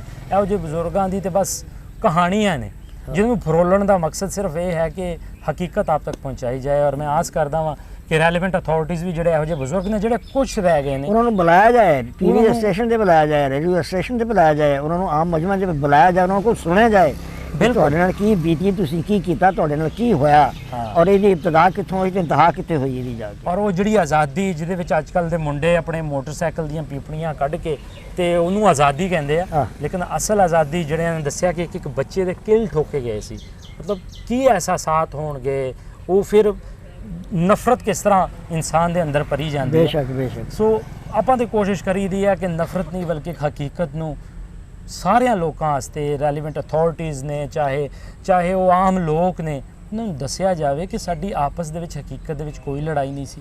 ਆਜ਼ਾਦੀ ਹਾਸਲ ਕਰਨਾ ਚਾਹੁੰਦੇ ਸੀ, ਆਜ਼ਾਦੀ ਮਿਲ ਗਈ ਹੈ, ਹੁਣ ਆਪਾਂ ਦੋਵੇਂ ਦੇਸ਼ ਪਿਆਰ ਨਾਲ ਵੀ ਰਹਿ ਸਕਦੇ ਹਾਂ। ਇਹਨਾਂ ਬਜ਼ੁਰਗਾਂ ਰਾਹੀਂ ਕੁਝ ਪੁਰਾਣੇ ਜਿਹੜੀਆਂ ਸਾਂਝਾਂ ਨੇ ਉਹ ਬਹਾਲ ਕਰ ਸਕਦੇ ਹਾਂ। ਸੋ ਇਹੋ ਜਿਹੀਆਂ ਕਹਾਣੀਆਂ ਆਪ ਜੀ ਦੇ ਰੂਬਰੂ ਕਰਦੇ ਰਵਾਂਗੇ। ਮਿਲਦੇ ਹਾਂ ਕਿਸੇ ਹੋਰ ਬਜ਼ੁਰਗ। ਗੁਜ਼ਾਰਿਸ਼ ਕਰਾਂਗਾ ਜੀ ਜੀ ਕਿ ਮੇਰੇ ਵਰਗੇ ਕੋ ਉਮਰ ਰਸੀਦਾ ਆਦਮੀ ਲੱਭ ਕੇ ਤੇ ਹੋਈਆਂ ਜਿਹੜੀਆਂ ਨੇ ਨਾ, ਇਹ ਆਮ ਕੀਤੀਆਂ ਜਾਣੇ, ਫਿਲਮ ਆਮ ਕੀਤੀ ਜਾਏ, ਆਮ ਤੱਕ ਪਹੁੰਚਾਇਆ ਜਾਏ, ਲੋਕਾਂ ਨੂੰ ਅਹਿਸਾਸ ਦਿਲਾਇਆ ਜਾਏ ਵੀ ਇਸ ਮੁਲਕ ਦੀ ਕੀਮਤ ਕੀ ਆ। ਇਸ ਆਲਣੇ ਨੂੰ ਛੱਡ ਕੇ ਕਿੱਥੇ ਤੁਸੀਂ ਆਪਣੇ ਬੱਚੇ ਪਾਲੋਗੇ। ਇਹ ਆਲਣਾ ਆਖਰ ਜਿਸ ਤਰ੍ਹਾਂ ਤੁਸੀਂ ਇਹਨੂੰ ਤਕਰੀਬਕਾਰੀ ਵਿੱਚ ਜੁਟੇ ਹੋਏ ਹੋ, ਕਿੰਨਾ ਕੁ ਚਿਰ ਕੱਢੇਗਾ, ਕਿੰਨਾ ਕੁ ਚਿਰ ਰਹੇਗਾ। ਬਿਲਕੁਲ ਹੈ ਜੀ। ਤੇ ਇਹਨਾਂ ਨੂੰ ਤੁਸੀਂ ਇਹੋ ਜਿਹਾ ਪ੍ਰੋਗਰਾਮ ਕਰਦੇ ਰਹੋ। ਅੱਲਾਹ ਤਾਲਾ ਦੀ ਜ਼ਾਤ ਤੁਹਾਨੂੰ ਤੌਫੀਕ ਦੇਵੇ। ਤੁਹਾਡੀ ਦੁਆ ਨਾਲ ਹੋਏਗੀ ਤੇ ਇਨਸ਼ਾਅੱਲਾ ਜਿਹੜੀ ਪ੍ਰੋਗਰਾਮ ਜਿਹੜੇ ਰੱਬ ਸੋਹਣੇ ਨੇ ਸਾਡਾ ਇੱਕ ਜਿਹੜਾ ਹੈ ਉਹ ਮੈਂ ਸਮਝਿਆ ਸਾਡੀ ਇੱਕ ਡਿਊਟੀ ਲਾਈ ਹੋਈ ਹੈ, ਅਸੀਂ ਉਹ ਨਿਭਾ ਰਹੇ ਹਾਂ। ਔਰ ਤੁਹਾਡੇ ਅੱਗੇ ਅਰਦਾਸ ਹੈ ਕਿ ਰੱਬ ਸੋਹਣਾ ਹੈ ਡਿਊਟੀ ਨਿਭਾਉਣ ਦੇ ਵਿੱਚ ਸਾਡੀ ਮਦਦ ਕਰਦਾ ਰਹੇ। ਸੋ ਉਮੀਦ ਕਰਦੇ ਹਾਂ, ਆਸ ਕਰਦੇ ਹਾਂ ਕਿ ਅੱਜ ਦਾ ਪ੍ਰੋਗਰਾਮ ਜਿਹੜੀ ਹੈ ਉਹ ਆਉਣ ਵਾਲੀ ਪੀੜ੍ਹੀ ਤੱਕ ਦੋਵਾਂ ਪੰਜਾਬਾਂ ਵਾਸਤੇ, ਚਾਹੇ ਉਹ ਦੁਨੀਆ ਵਿੱਚ ਜਿੱਥੇ ਵੀ ਬੈਠੇ ਨੇ, ਬਿਲਕੁਲ ਉਹਨਾਂ ਬਿਲਕੁਲ ਵਾਸਤੇ ਇੱਕ ਸਬਕ ਆਮੋਜ਼ ਜਿਹੜਾ ਹੈ ਉਹ ਕਿੱਸਾ ਹੈ। ਲਓ ਜੀ, ਮਿਲਦੇ ਹਾਂ ਫਿਰ, ਰੱਬ ਰੱਖਾ ਜੀ।